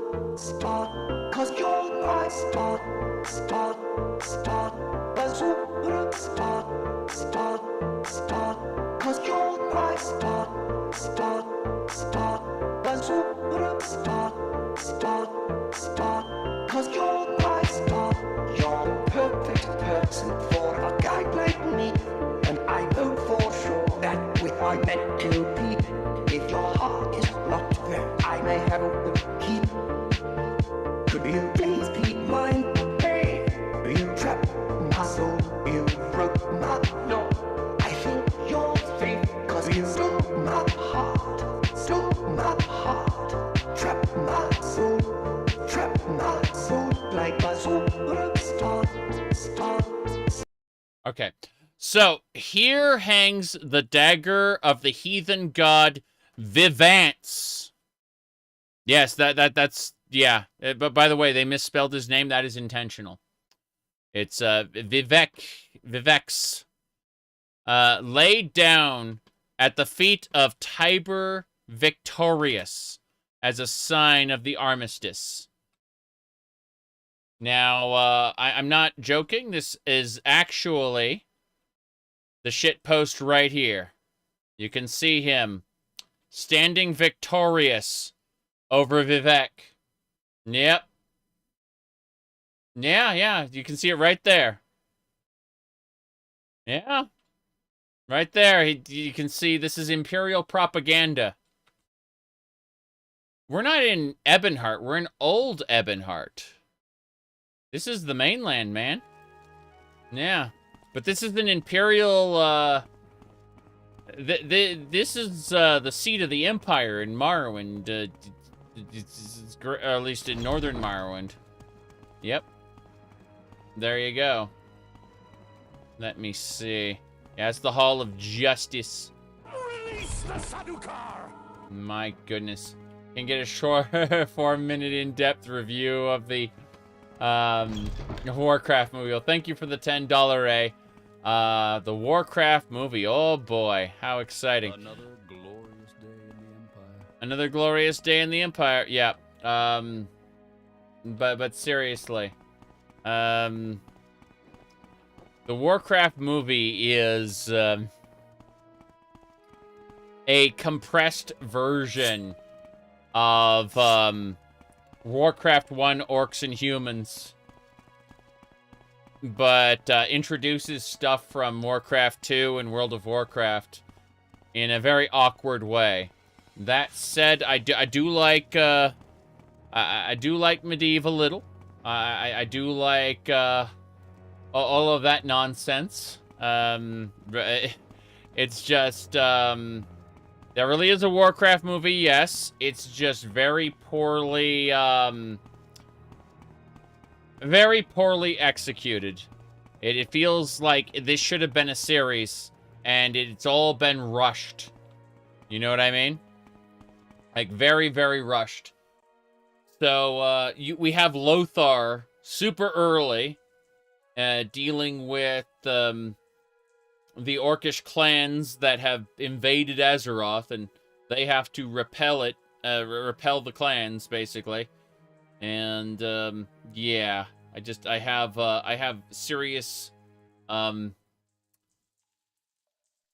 have serious misgivings about how it was executed. Very out-of-place romance, yes. Yes, indeed. The pacing is awful, too. Which, you know, again, like... I mean, like, they will literally, like, snap between scenes where the tone changes, like, drastically. Yeah. The, human costume, female orc combo...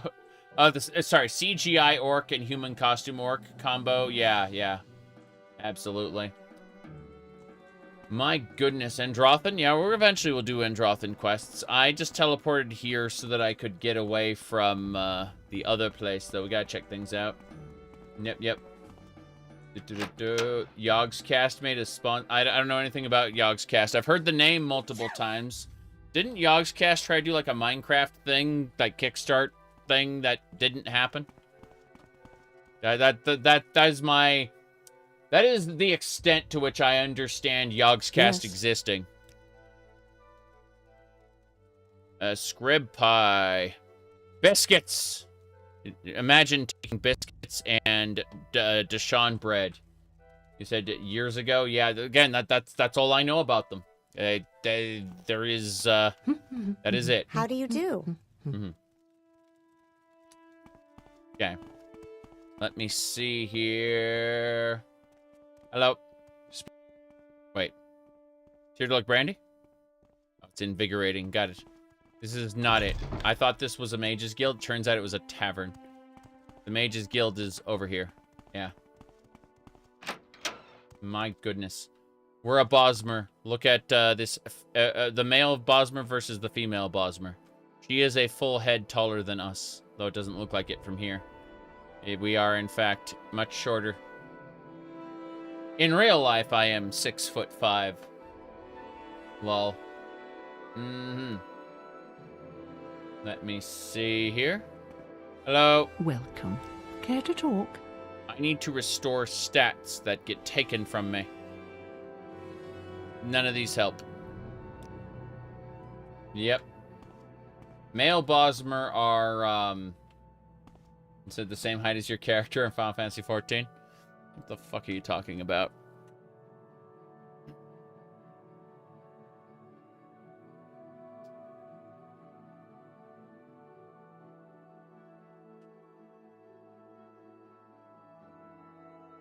No shirt tucked in.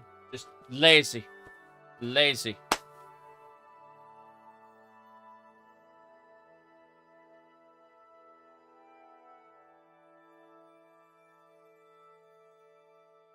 Okay, that should do it. Let me hit buttons.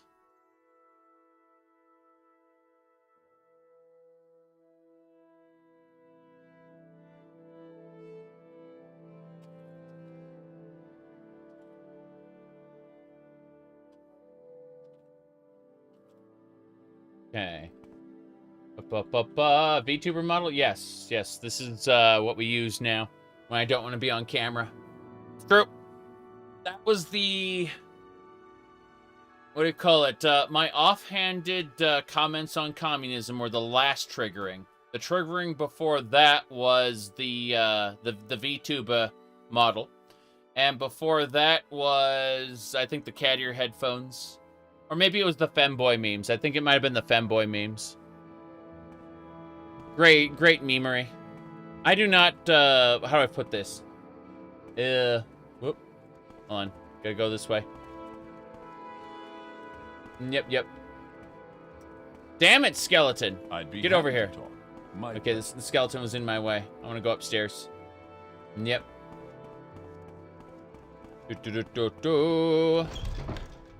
Okay.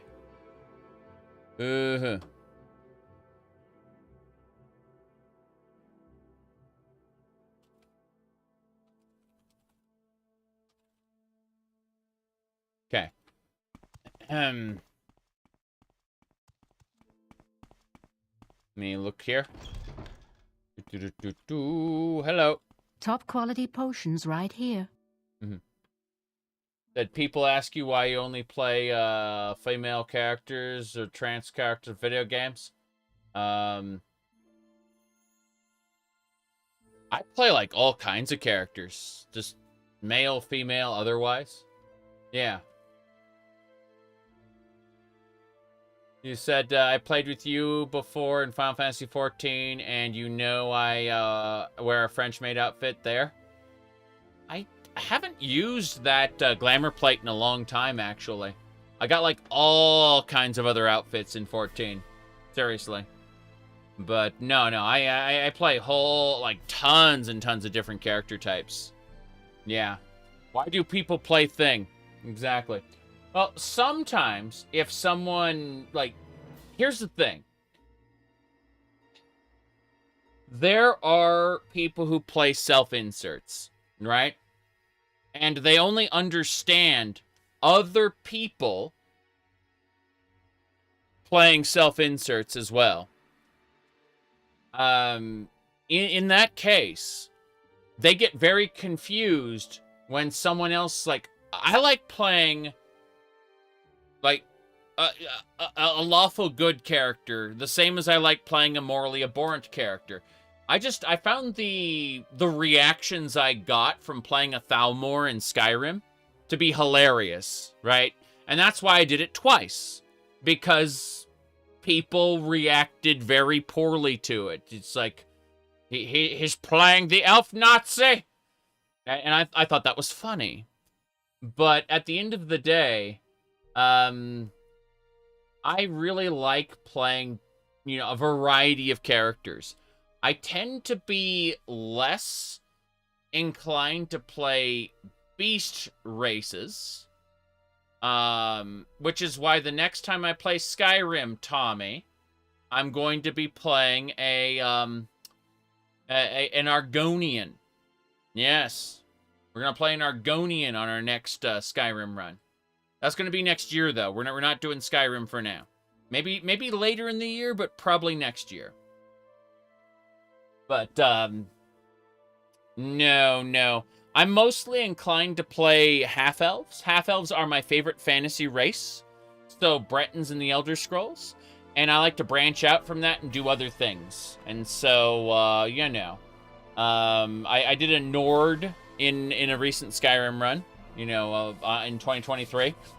Recent in the terms of, like, the 5,000 hours I played Skyrim, I mean. But, yeah. So, what I'm getting at is that, I play a huge variety of characters. I don't see myself as the character. I see the character as a puppet that I control. Much like the VTuber avatar, right? This is a mask where, you know, you're, I get to be extra silly. You know, how do I put this? When I get tired, I get a little loopy, right? And I care. I actually kind of care when people see me being that loopy. But when it's a cartoon character, you know, whatever. It's a fucking cartoon. Who cares? So, it's much easier than that. Elder Scrolls Blade stream, I already did that. I finished it. It's done. I did the whole game. You can find the entire... if you check in YouTube video form, you should be able to find the whole game, beginning to end. Including the Lich King boss battle at the end. Yes, there's an alien Lich King. Serious business. But, are they gonna shut Blades down? I don't know. But, you said the Lalafell high chair controversy. If you gave Makote a scratching post, they would fucking love that. It's only Lalafells who get pissed because they need a high chair. Because they need a high chair. Yeah. Because they're tiny potato people. If you gave Makote a scratching post, they'd go crazy for it. They'd love it. Just saying. Let's see. Okay, you have the same problem when explaining you have a persona. It's a character, not an identity. Yeah. There was a person who thought when they saw my avatar, they thought I was actually, you know, a cat, like an actual cat person. Lol.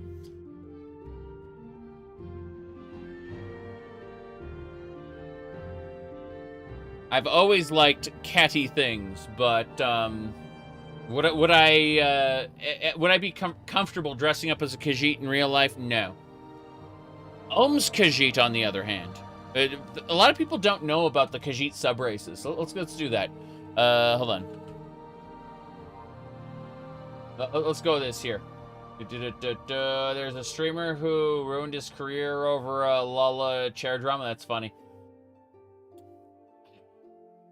I remember there was a streamer who, like, lost, like, 2/3 of her audience because she said very insensitive things in reaction to the Wizard game.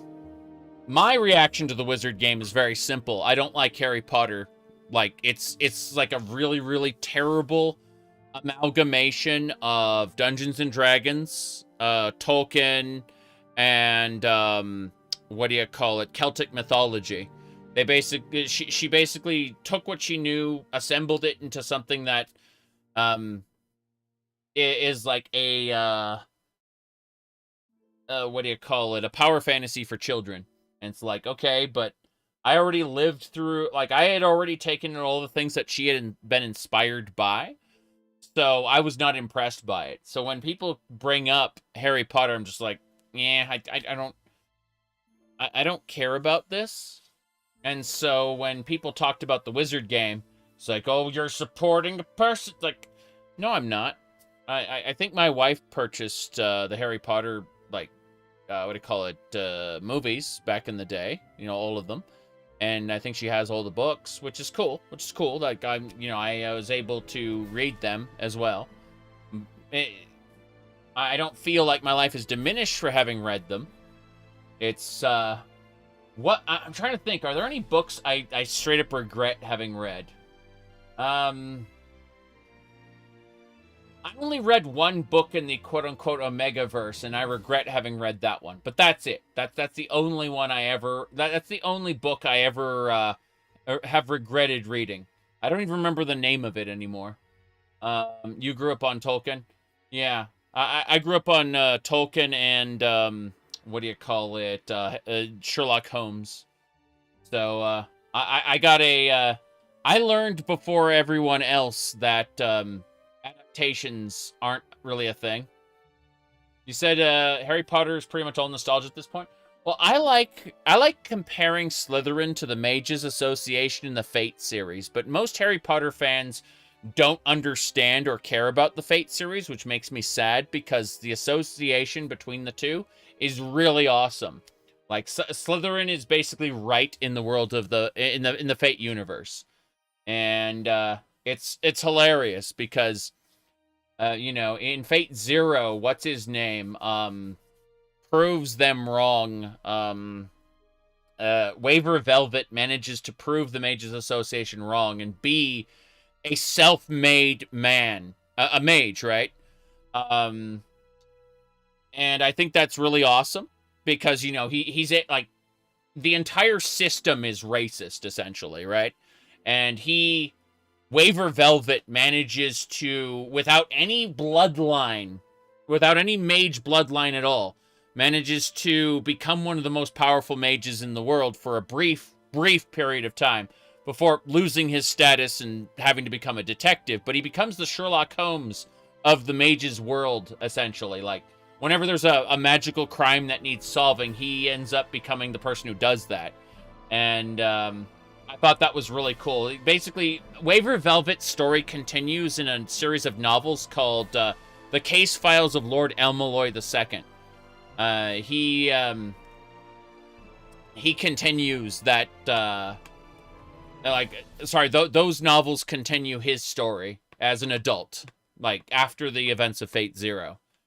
And I think they're really cool. Other people go, oh, it's just Case Files of Lord Elmaloy is so boring. It's like, they're detective novels. They're not action adventure. He left the action adventure behind when the Holy Grail War ended.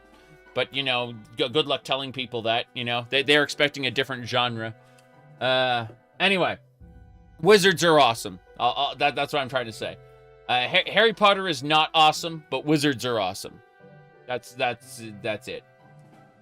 Alrighty then. Let me see. Read Lord of the Rings? Yes. Lord of the Rings is, like, the events play out completely differently from how the actual movies, like, the order of events and things like that in the books are different from the movies. Period. Anyway. Let me see. You want to read those again as an adult? Yeah. He said Lovecraft expressed regrets for some of his earlier writings in his letters to fans. Okay? He grew and changed as an individual as he lived. It's important to understand that. A lot of people will point at things Lovecraft had done and said throughout his lifetime, not realizing that he was actually a human being who took in information and actually adapted to that information. He was a shut-in, and yeah, it's true. Yes, he got married and he ended up coming out of his shell, so to speak. I certainly said things 10 or 15 years ago that I probably would have scolded me over. You know what I mean? But at the end of the day, that's how we live as people. Like, we can only work with what we know. Like, morality isn't intrinsic for the most part. It is something we have to,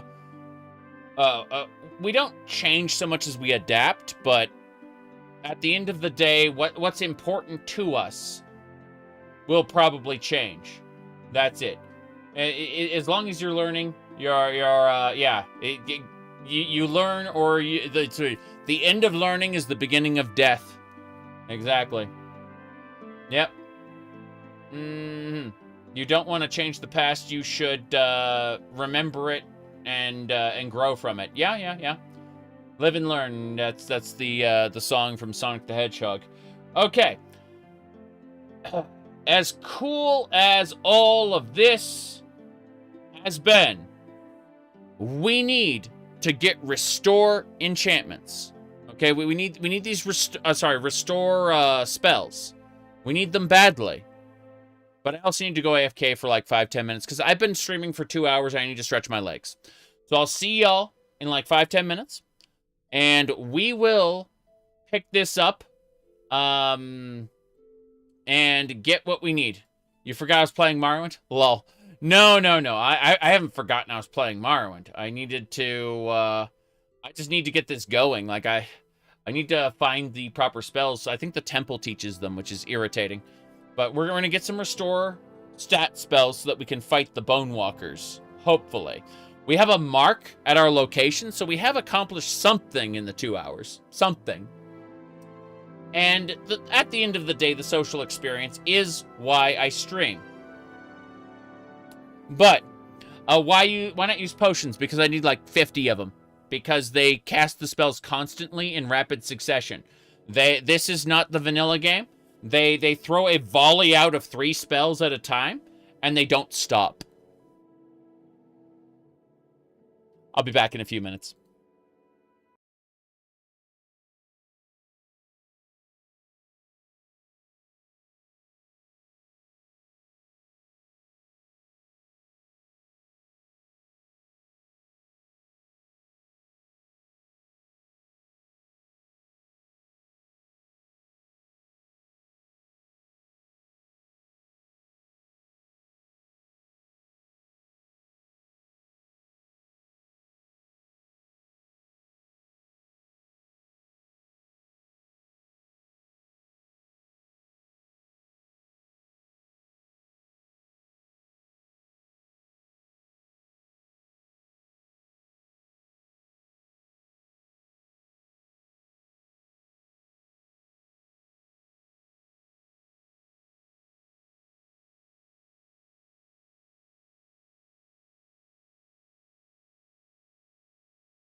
Hello, everybody. Give me a sec. Flippers. What do you mean your feet are cold? Yes.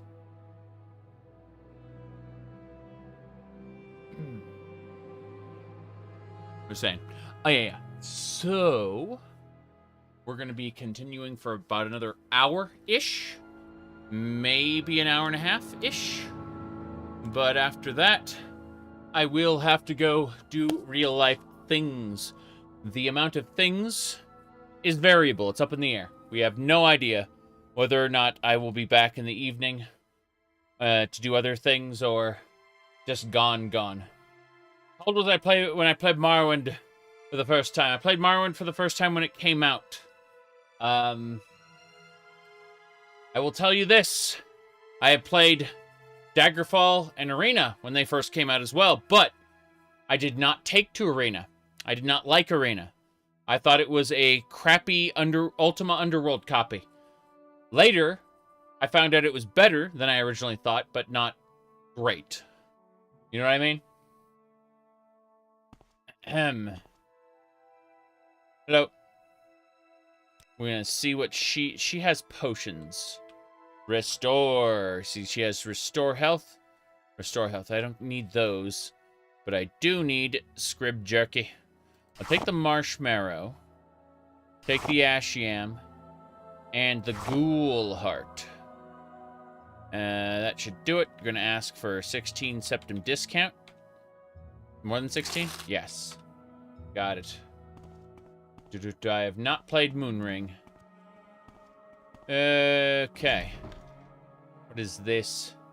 Warning! Do not touch this diamond. I'm in the middle of enchanting it when I accidentally dropped it. There's no telling what horrible creature would have been summoned if you moved it. Be warned.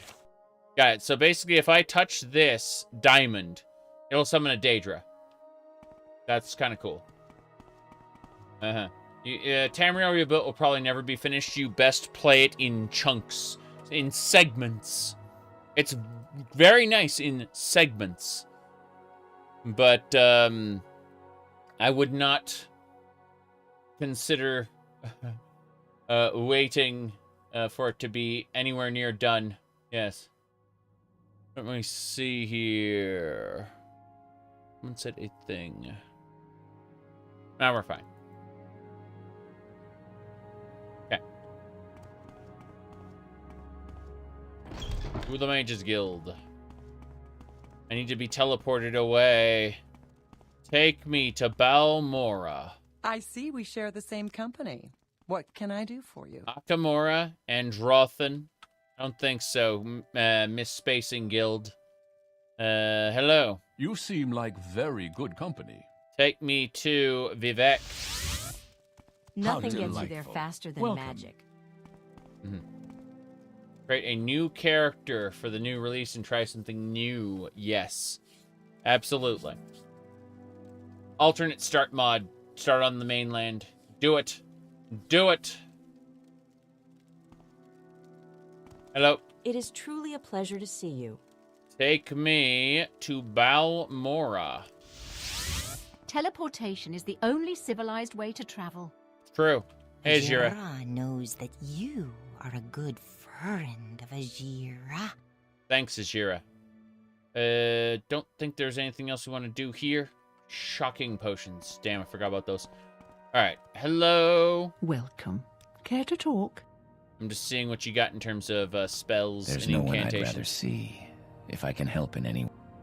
No, we'll try the orc lady. She's got necromancy. What, are you deaf? No interruptions, I can't think. No, nothing I want. Let's get out of here. Good, good, good. Ship stops in different ports of Morrowind. Yeah, that'd be pretty cool. Well, do you want more duties or not? Not from you. I've already surpassed your rank by doing other nonsense. Doing mainland quests. Let me see here. Alright, first things first. Let's go into this armorer store. Hello. Welcome to Balmora. Really? We're a house Hlaalu town, and loyal citizens of the Empire. What can I do for you? Not much. This is a wondrous encounter. Welcome. I'm trying to convince my skeleton to come over here, but he is not playing around. Oh, there we go. Cool. This town is Balmora. Shut up! Seat of House Hlaalu. Sorry. We're loyal citizens of the Empire. Mostly. And proud of it. Well, most of us, anyway. Most of us, yeah. We're gonna go with iron. Gonna go iron. I'm gonna sell iron to this Bosmer.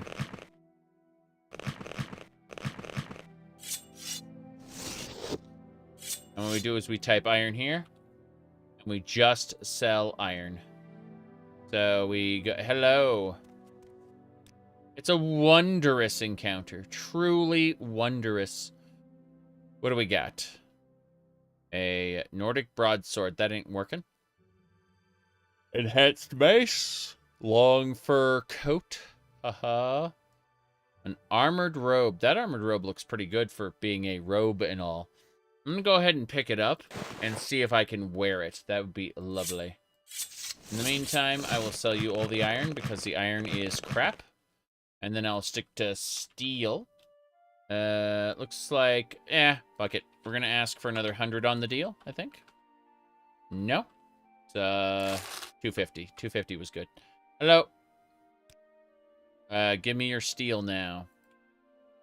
So yeah. All of these steel items we are picking up. This will get the weight down on our follower. You bet. Now, I definitely enjoy an alternate start mod where the ship drops at different points. That'd be really cool. You said the Kingdom of Anvil felt like a proper DLC for Morrowind. I have not played it yet. I will be playing it in my next playthrough of Morrowind, which I'm looking forward to doing at some point in time in the future. Oh boy. Let's see, 30... Let's try 300 and see if we can make a go of that. Yeah. Perfect. Mercantile skill increased. That's why we're doing this. Hello. Okay. Anything else? Is this the... Yeah. I was going to say, chitin. We'll, go ahead and, sell this. And that helps clear out our inventory quite a bit.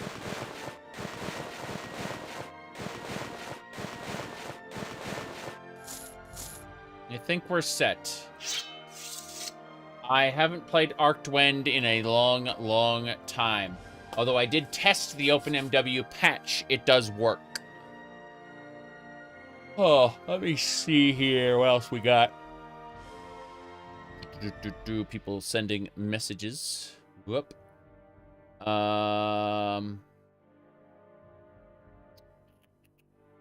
Right.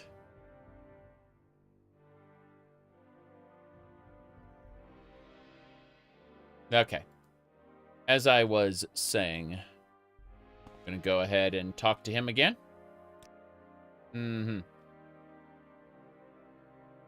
Yep. Good. So, bone mold. We're getting there. We're getting there. He only has 900 left, so I'm actually going to hold off on the magic items, just get rid of the normal items. That seems like the best thing to do. Veteran agent. Yeah. I think those shoes were last in fashion when my grandmother was young. Those shoes were last in fashion when my grandmother was young? Wow. That's incredible. All right, we're going to ask for all his money. Perfect. He has no more money left. Let's go. Get going. Gonna spend some more, or get some more money at the pawnbroker. How are we doing in terms of gold anyway? We're at 27,000. Sorry, 2,700, which is oof. It's so good to meet you. Oh, it is very good to meet you as well. It would be an honor and a pleasure. How can I help you? An honor and a pleasure. Oh, we can get an eye patch for her if we wanted to. Terrible. Let's see what else. I'm gonna see if she had. I will not find the item I'm looking for yet. I can tell. Okay. First things first. Keeping the armored robe, but chest of fire. Now I want to sell the Nordic broadsword and the Nordic dagger. They're both terrible. Anything else in this list? The Ashlander dagger. We don't Hey, that's worth 3,000. Jeez. I had no idea the Ashlander dagger would be worth so much. So incredibly much. The magic items I picked up aren't worth anything, really. But if we sell the common items, eventually we'll reach some kind of deal. There's someone watching. Extravagant, we want to hold on to. Expensive, we don't need to hold on to. 10 of those shoes get out. Torn expensive shirt, sure. I think that's about it. Let's ask for 450 on the deal. Perfect. All right. How have I been? My goodness. I been doing fairly well. Good to see you, Polly. Been a while. What do you call it? That what do you call it? That 980 Ti you sent? It's still in my wife's computer. Like, it's still running well. Like, she plays old stuff for the most part, right? So, I'm just saying, like, still grateful to you, man. Anyway, mostly just memeing. Memeing for fun. That is how things have been going. Okay. What do we got going on here? So,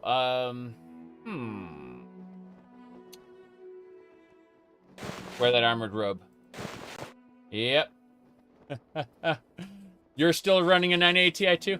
My main computer's running a 4070 Ti, but that's because I needed access to the newest version of the NVENC encoder so that I could, like, I don't want to have two computers hooked up together. It's kind of a problem, you know?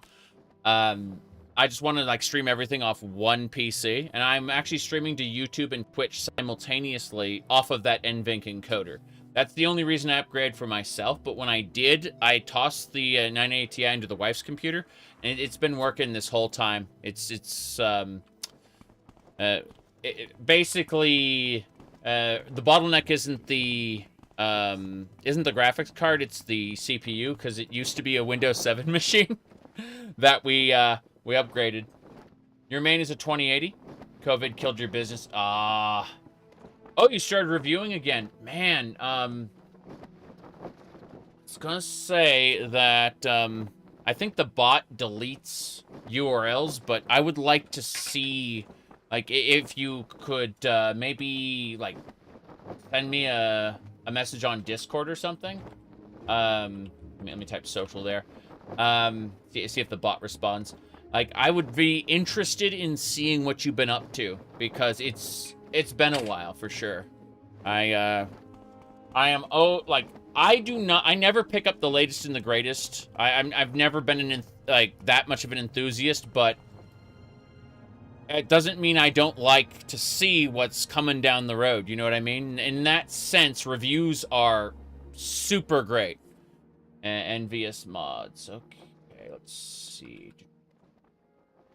I'll poke at that now.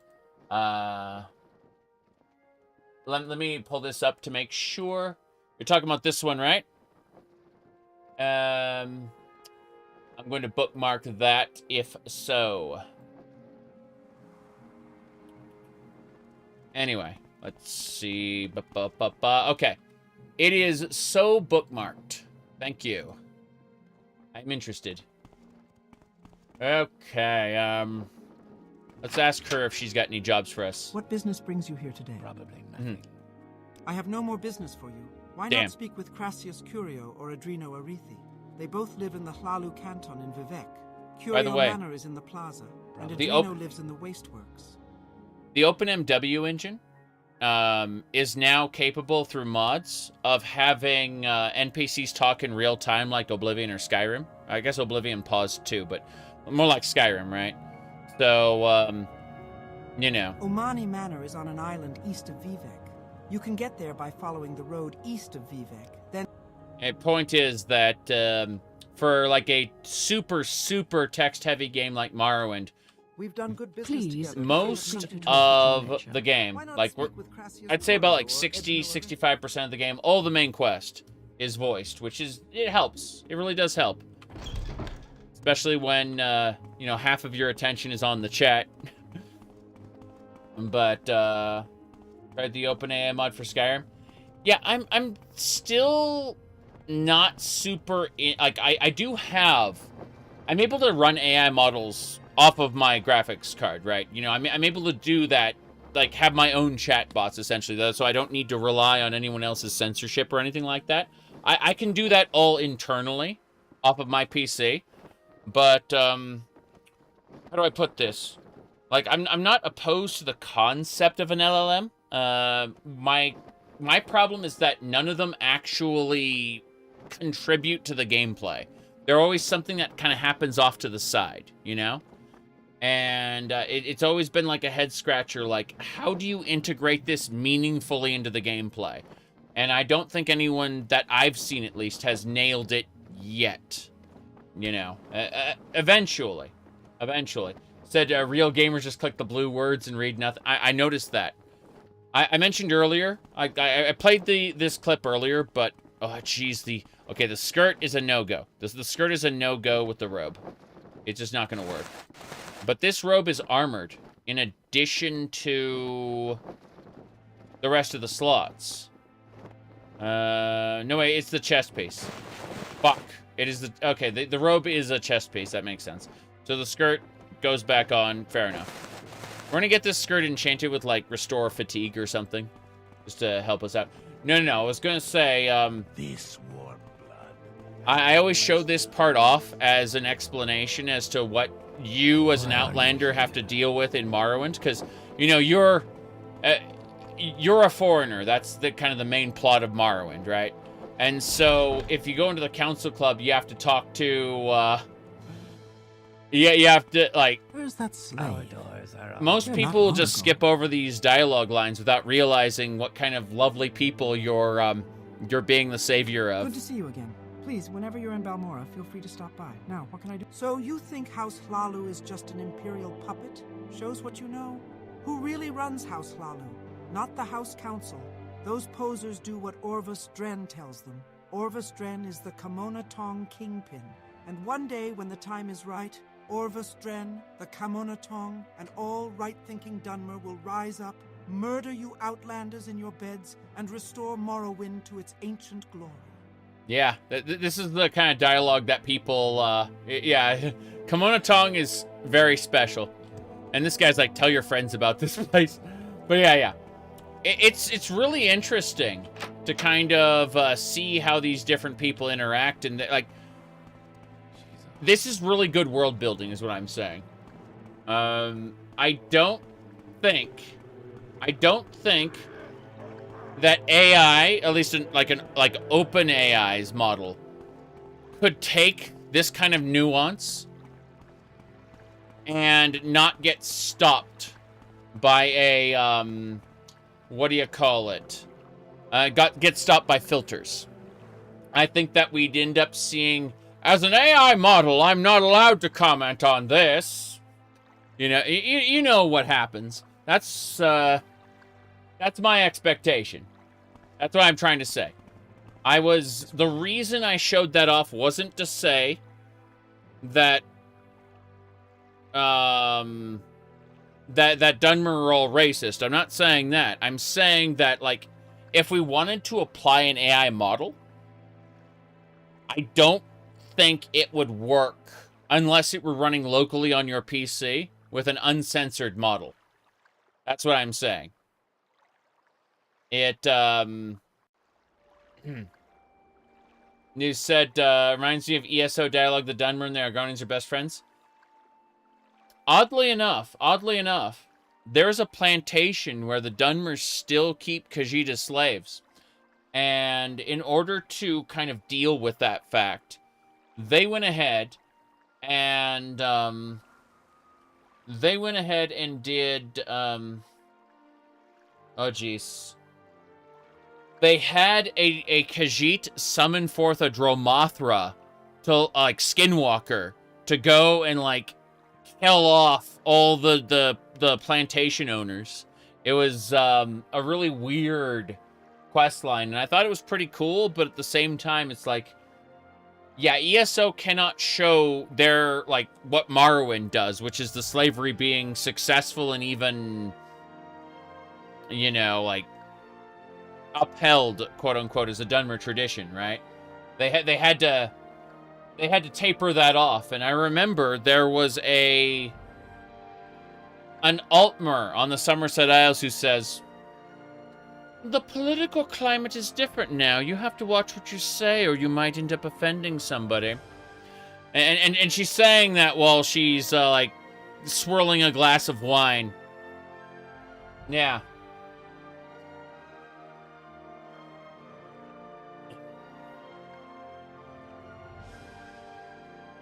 That reminds me of ESO, but yeah, I mean, it's super interesting. You said Empire even practiced a Caldera mine. That's what I'm saying. It's kind of crazy. It's not the Empire strictly. It's a dude acting on behalf of the Empire with, you know, a writ from the Emperor. But yeah, they're part of the institution. It's kind of crazy. Argonians and Imperials, yeah. It's super interesting because originally, like, House Redoran actually looked at that shit, and they wanted to take a House War contract out on Caldera. House Redoran looked at the hypocrisy and said, this don't sit right with us. We want to end this. And it's not just the slavery, but like the whole, like the ebony belongs to Morrowind, not necessarily the Emperor, even though it, you know, legally belongs to the Emperor. House Redoran looked at this whole situation and said, this is bullshit, right? These are our ancestral lands. What are you doing? And so they wanted to take a House War contract out on Caldera, and the Duke wouldn't approve it. And, like, basically, everything stalled in the bureaucracy. And they cannot get a House War contract taken out on Caldera because it's technically Imperial, right? And they'd be killing non-Dunmer, non-House members if they attacked Caldera. It's really interesting how Morrowind has all of these moving parts going on in the background. But basically, the guy who's running the Caldera Ebony Mine is using the Empire as a shield to kind of escape any kind of consequences of his actions. Are you here to discuss your orders, or is there something else you want? It's really cool. All right. What do we got going on here? Right. Let's see. You said Redwood would prefer to die gloriously in war. The Vivek prevented. Yeah. Exactly. Cool story, bro. Khuul. Cool story, bro. Alright, we're gonna drop a bunch of alchemy ingredients since our inventory is just cluttered with the stuff. We still have enough alchemy to do what we need. Said, why is this kind of world building not common in games? Well, first of all, it requires multiple writers. Ken Rolston has what I would refer to as a fat head most of the time when he talks about, you know, his, like, contributions to the Elder Scrolls. He emphasizes his importance a little too much, I think. At least he has in the past. I don't know if he's changed since then. But he was important to a certain degree, right? He insisted that almost everything had to be representative of some real-life occurrence or faction or something, right? Every main element of world building and story had to have, like, some sort of real-world parallel. And it ended up creating something that was far more interesting, that, at least world building wise. You said that's very limiting. I agree completely. But at the same time, there were pushback. There was pushback to Ken Rolston's edict, right? And the result of that pushback was something that is very quote unquote realistic in air quotes, but also still fantastical, right? It was this toting the line between realism and fantastical that kind of gave us the Morrowind we have today. The limitations being pushed back upon. Like, it's not just the limitations that created the Morrowind we have, but also the pushback to those limitations. We would not have the same game if it weren't for the same people having that same argument with each other. See what I'm saying? Yeah. He had a rule that you couldn't be betrayed in quest lines, and they changed that. Sorry, they actually have like 2 quest lines that are the exception to that rule. But for the most part, you are not betrayed. Correct. If used too much, it would become tiresome, wouldn't it? You said the pushback was as important as the rule. That's what I'm saying. I'm gonna repair everything real quick. Good. Now, I tried to repair this dagger. Upgrade the dagger. I upgraded this to an Arctic dagger +4.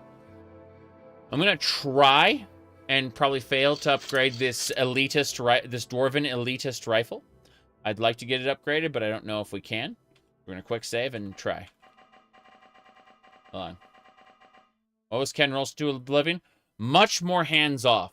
He flat out said he was extremely hands-off in Oblivion and let the developers do their own thing. And that mentality pushed forward through, what do you call it? Through gaming, through Bethesda's games moving forward. Okay, so I can't really repair anything. I'm just going to reload where we left off. Yeah, I'm just gonna take the last quick save and load us back up. You'll notice that, whoops, good. We're not going to bother. Are you here to discuss your orders? I am. Or is there something else you want? And by discuss my orders, I actually mean I'm going to figure out where we end. It is the auto saves that loaded. I want to load up the quick save, yeah. I'm 78 hours and 8 minutes into this playthrough. It's crazy. Let's see.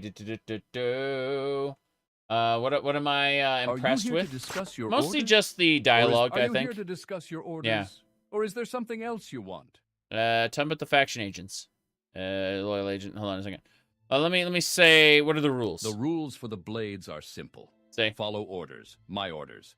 Don't steal from the blades. Don't attack anyone from the blades. The way he's animated. Simple rules. Follow them, or you'll be expelled. The game world and isn't once paused. You're expelled, you're out forever. Yeah, he like the game world isn't paused. It's all real-time dialogue, and that feels good. Yeah. Anyway, yeah.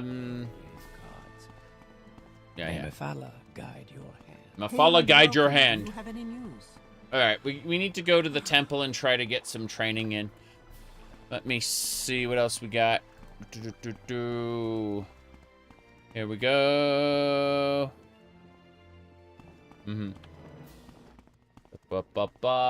Yes, this way.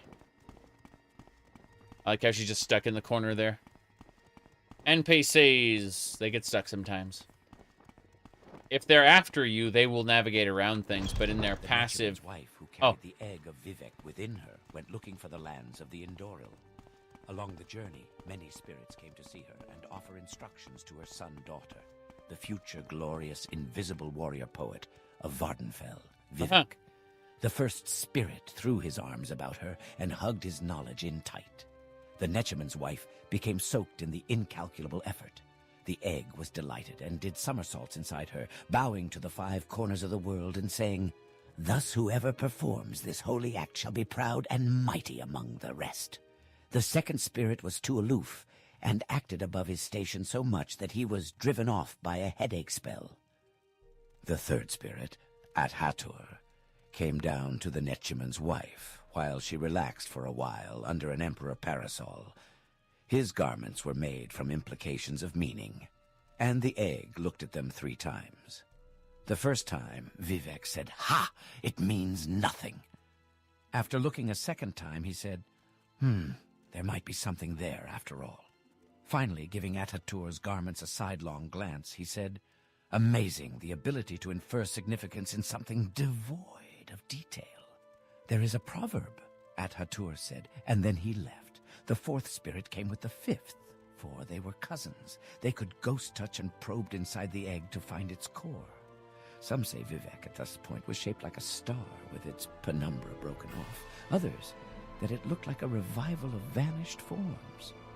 From my side of the family, the first cousin said, I bring you a series of calamities that will bring about the end of the universe.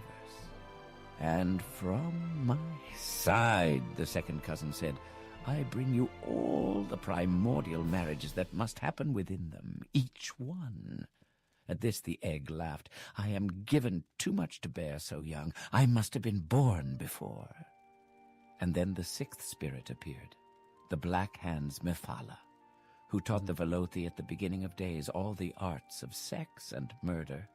Its burning heart melted the eyes of the Netchiman's wife and took the egg from her belly with 6 cutting strokes. The egg image, however, could see into what it had been before in ancient times, when the earth still cooled and was not blinded.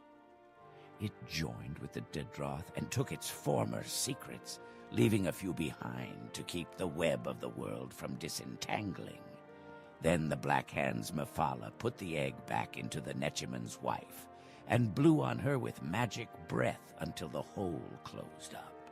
But the Daedroth did not give her back her eyes, saying, God hath 3 keys, of birth, of machines, and of the words between.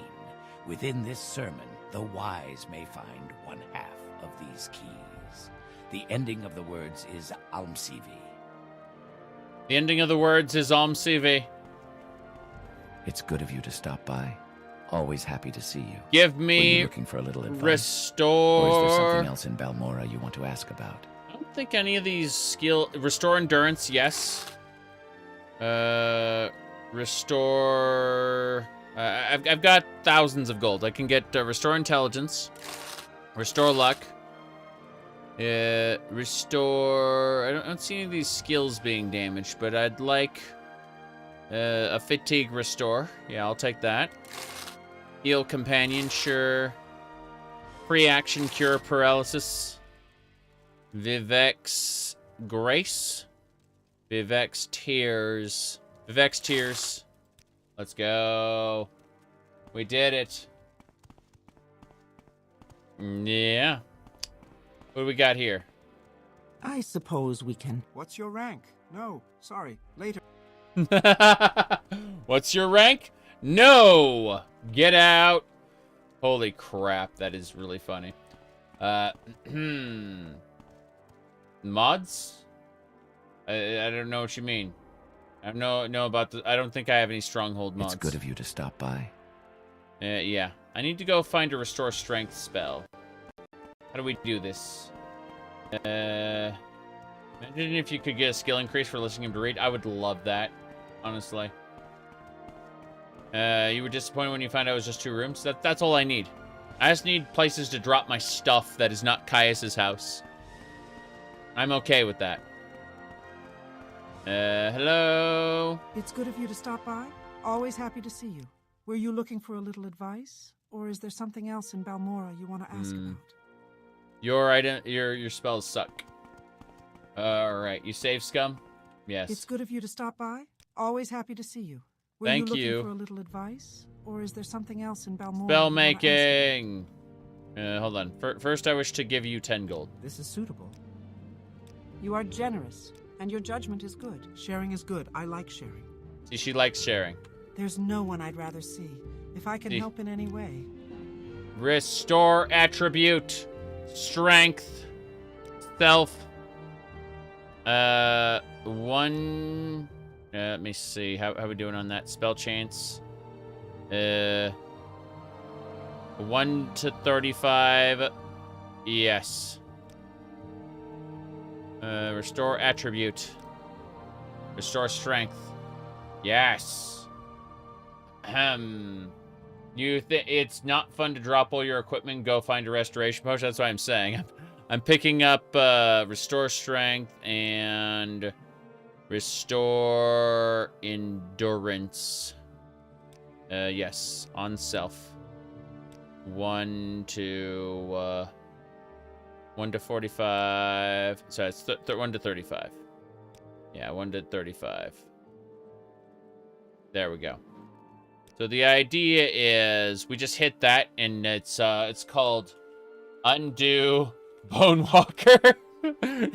That's it. This is just Undo Bonewalker. Thank you. Okay. I think we're good to go. That's all we needed to do. I just need to get a spell of Undo Bonewalker. Oh, jeez. Alright, we're casting. Recall. Take me to Ondrathan. Okay, you guys need to hang out here, or you will die. Command. Wait here. How may I help you? Hold on. Minion order. Stand in place. Alright, my minions are waiting. I've got my my elitist rifle. It's not an elite rifle, it's an elitist rifle, according to the game. And I'll be shooting shooting monsters. Yes, let's look for bolt. Looks like silver bolts. Yeah, that's it. Okay. Here we go.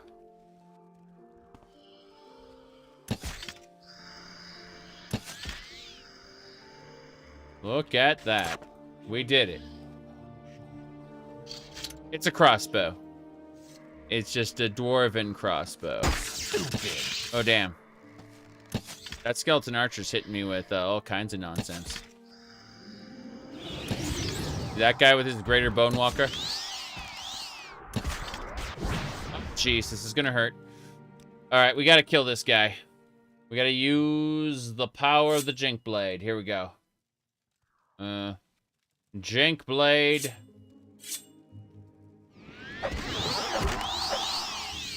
Damn.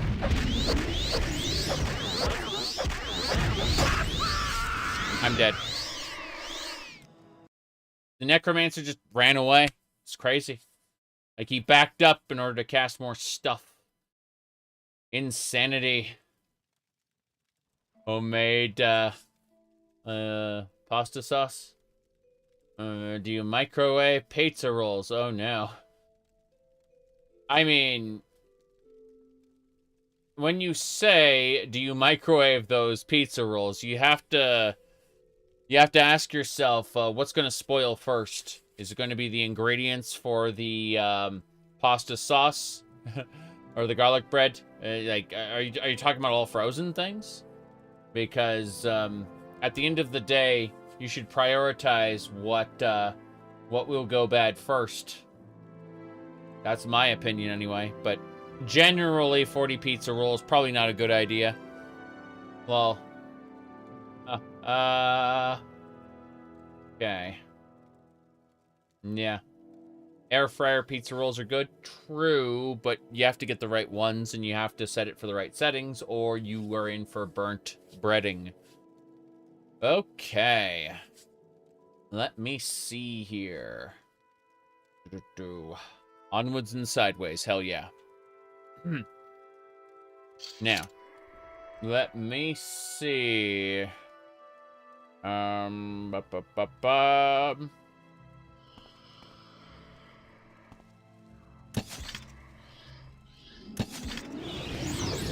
at that Bonewalker. Without delays. Look at that. Instantly drain my stats. No delays. Yeah. Okay, we have to go stab him repeatedly now. Or we're done. Yeah. He's already doing... Fuck it. Crap. Yep. Hey there. Whoop. Goodbye. What do you... Oh, jeez. I'm hurting. Okay. I need shocking. I need these shocking potions. They restore health and fatigue. And then, as you can see, this guy is not going to be able to survive. I've separated him from his minion. Damn right. I separated him from his minion, as it should be. How are our stats? They are hurt. Let us cast the spell of Undo Bonewalker. See? Undo Bonewalker was successful. Fucking love it. What a spell we've created.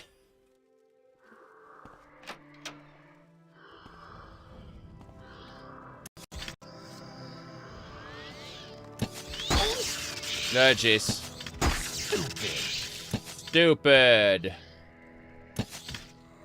Bone Lord. Oh no. Get some health potions. Thank you, Steve. I appreciate that.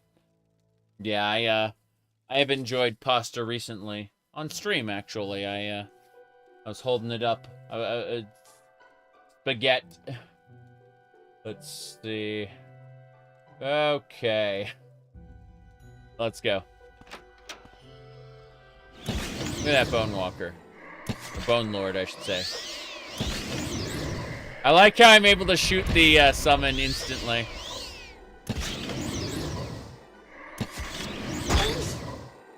You're dead, sir. Yeah. My spaghetti. We are looting their all everything. You see how ridiculous this place is, though?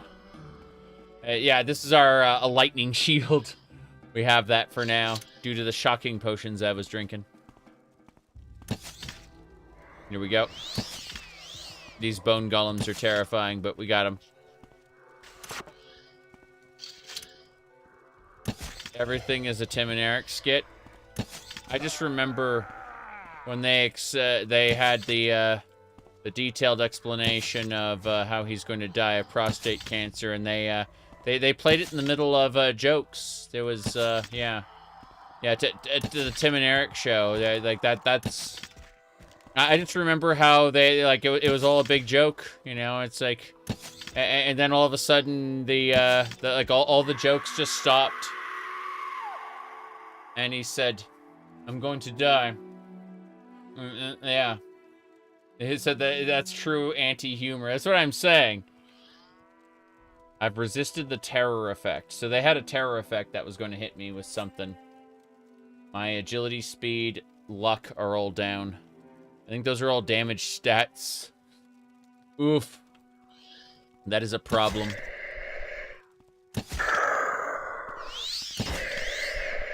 Man, I am so glad I got a good crossbow. This elitist rifle. Oh, it's on the verge of breaking. Gotta go fix it. And that's why we got our repair hammers. Hammers. Armor, skill increase. Damn right. But more importantly, we need to deal with our skills. Our skills have problems. And our stats have problems. Let's just cast Undo Bone Walker again. Then we need to restore luck. Let's see. My agility and speed are still down. I don't have restores for those, but I do have restore luck. Yep. Okay, I have I've finished restoring my luck. My agility and speed are still damaged. This is a problem. Oh, well. 'Tis what it is, I suppose. Let's grab whatever I can get and get out of here. Yep. Let's see. Ectoplasm. So many ghosts. So little time. I'm not disposing of the corpses because of raisins, but I would like to figure this out. Oh, jeez. If we pick anything else up, it'll weigh down heavy on us, and we won't be able to move. Skeleton! This is our skeleton. We are going to give him all the junk we picked up. A new cleaver? Wait, hold on. We got a new cleaver? Oh, it's the same as the old cleaver. Damn. I'm hoping we could, like, make an adamantium cleaver or something. It slices, it dices. Oh, well. Point is, we're going to figure this out. This is where all our carry capacity goes. Is that a Zelda tunic?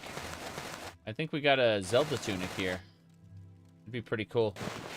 Brittle glass. Jeez, that thing will break in 5 hits. Oh, well. Let's keep going. Yeah, that definitely did it. Our carry capacity is in a better state. And we're going to save it again under necromancer time 2. Because we got to continue killing them. We should be fine. Alright. Been enjoying this so far, though. When you learned adamantium. What do you mean, Wolverine's adamantium claws? From freaking X-Men? Whoop. Okay, when they come around the corner again, I'm gonna shoot. Got him.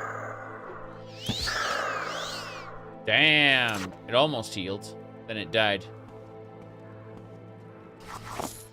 Yep. Should have specified you learned this 20 years ago. Okay. Titan, bone meal. What's in here? Aw. A shock resistance potion, vintage brandy, some Flynn. Ooh, look at this ancient Dagoth brandy. This stuff will just drain your intelligence and willpower.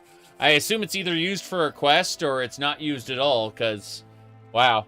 I'm just going to leave it in place for now. I don't have a place of honor to put it. I'm afraid I'm going to get that. Have I seen Nosferatu? Yeah, I've seen it years and years ago. However, more recently, I saw it with a live performance. When I say a live performance, I mean like music. An actual organ, a pipe organ. I saw for Halloween, a few days before Halloween, but you know, like I went ahead and I watched it. Why is everyone talking about Nosferatu now? Like, what piece of media did you see? Because like a lot of people have been talking about it all of a sudden, and I'm like, oh, you're talking about a new one? No, I know nothing about that. I don't watch new movies for the most part. I'm sorry, it's true. I've only seen the classic. That's it. It got a new release. Okay, that explains everything. See? I had no idea it got a new release, and at the same time, I generally don't care. It'll have to make its way over to a streaming service before I probably watch it. The last time I went and I watched a new movie. It was the Dune, the second Dune movie. And I watched that at the Alamo Draft House, which is a place where you can basically, you can order dinner and like booze and shit, like a full bar. You can order it and it'll be delivered to your seat while you watch the movie.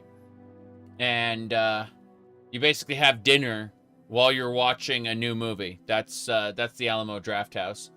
So that is the only way I'm inclined to spend. Like the movie theater experience is no longer worth what they are charging it for it. So the only way I'm going to entertain going to the movies these days is to actually, you know, turn it into a dinner experience. I'm not interested in eating some, like, munching on some popcorn anymore and while watching a movie. That's you said movie theaters used to be so much fun. Yeah, my main problem is that they cost more, which is, you know, that's society, you know, like inflation and all that. But on top of it costing more, I feel like movies in general have been getting worse. And again, that is a personal feeling. That is not an objective statement. I'm just like, my personal value proposition is lessened, I suppose, is what I'm trying to say. Like, I'm not enjoying them as I might have in the past. And so, it is, yeah, exactly. Dune and a few other exceptions. That's what I'm saying. So, I am disinclined to watch new movies in the theater. I usually wait until they're out on a streaming service. There's a bonsai here. I'll take the ghoul heart, though. Crazy. Let's go ahead and open up the window and just drop these things on the ground rather than looting them directly. Yeah. Mm-hmm.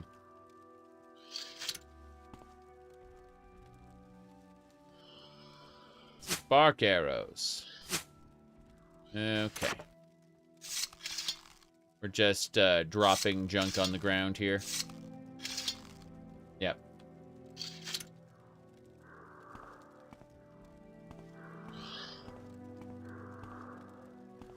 So far, the Dune Prophecy series it's obviously fan fiction. You know, like Frank Herbert didn't intend on it.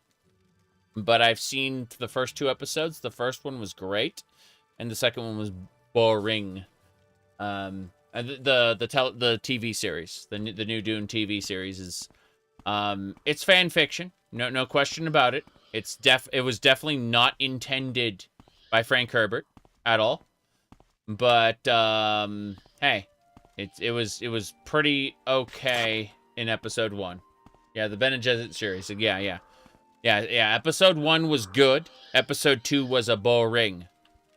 But keep in mind, I am judging it as fan fiction. I'm not judging it as official material. Because, like, it's just better that way. Yep. You said HBO series tend to have this weird formula where they alternate between good episode and bad episode. Fair enough. Fair enough. Okay. I think we're not going into this tower yet. I think we're stopped here. So Ord Mandel is here. Steve, thank you so much for the 10 gift memberships. But here's the thing, like, you timed that at the worst possible moment because I do actually have to get up and go do real life stuff now. We've been streaming for 3 hours. I plan to stream more. Okay, my plan is this. If I get done, by the way, Release the Sadukar is that is from Dune 2000. Yeah. The Sadukar terror troops that serve the Emperor. It's gonna play that for every single one of them. Anyway, as much as it's fun to have big pink glowing cat ears, I'm going to go be a semi-normal person for a while. And what do you call it? My thoughts are that when I get back, I'm going to stream Elder Scrolls Online, and then tomorrow we'll do more Morrowind. That's the plan as of now, subject to change, of course.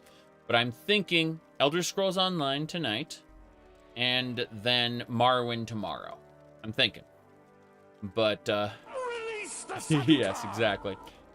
Is Oblivion Run done? It is on hold right now. If when I get back to it, I can withstand the crashes, I will definitely try it. But no, I'm gonna go. I'm gonna go hang out with the wife and do real life things. So I will see y'all later. Good night, everybody. Assuming I go to sleep before I do my second stream. See y'all soon is how I'll phrase it.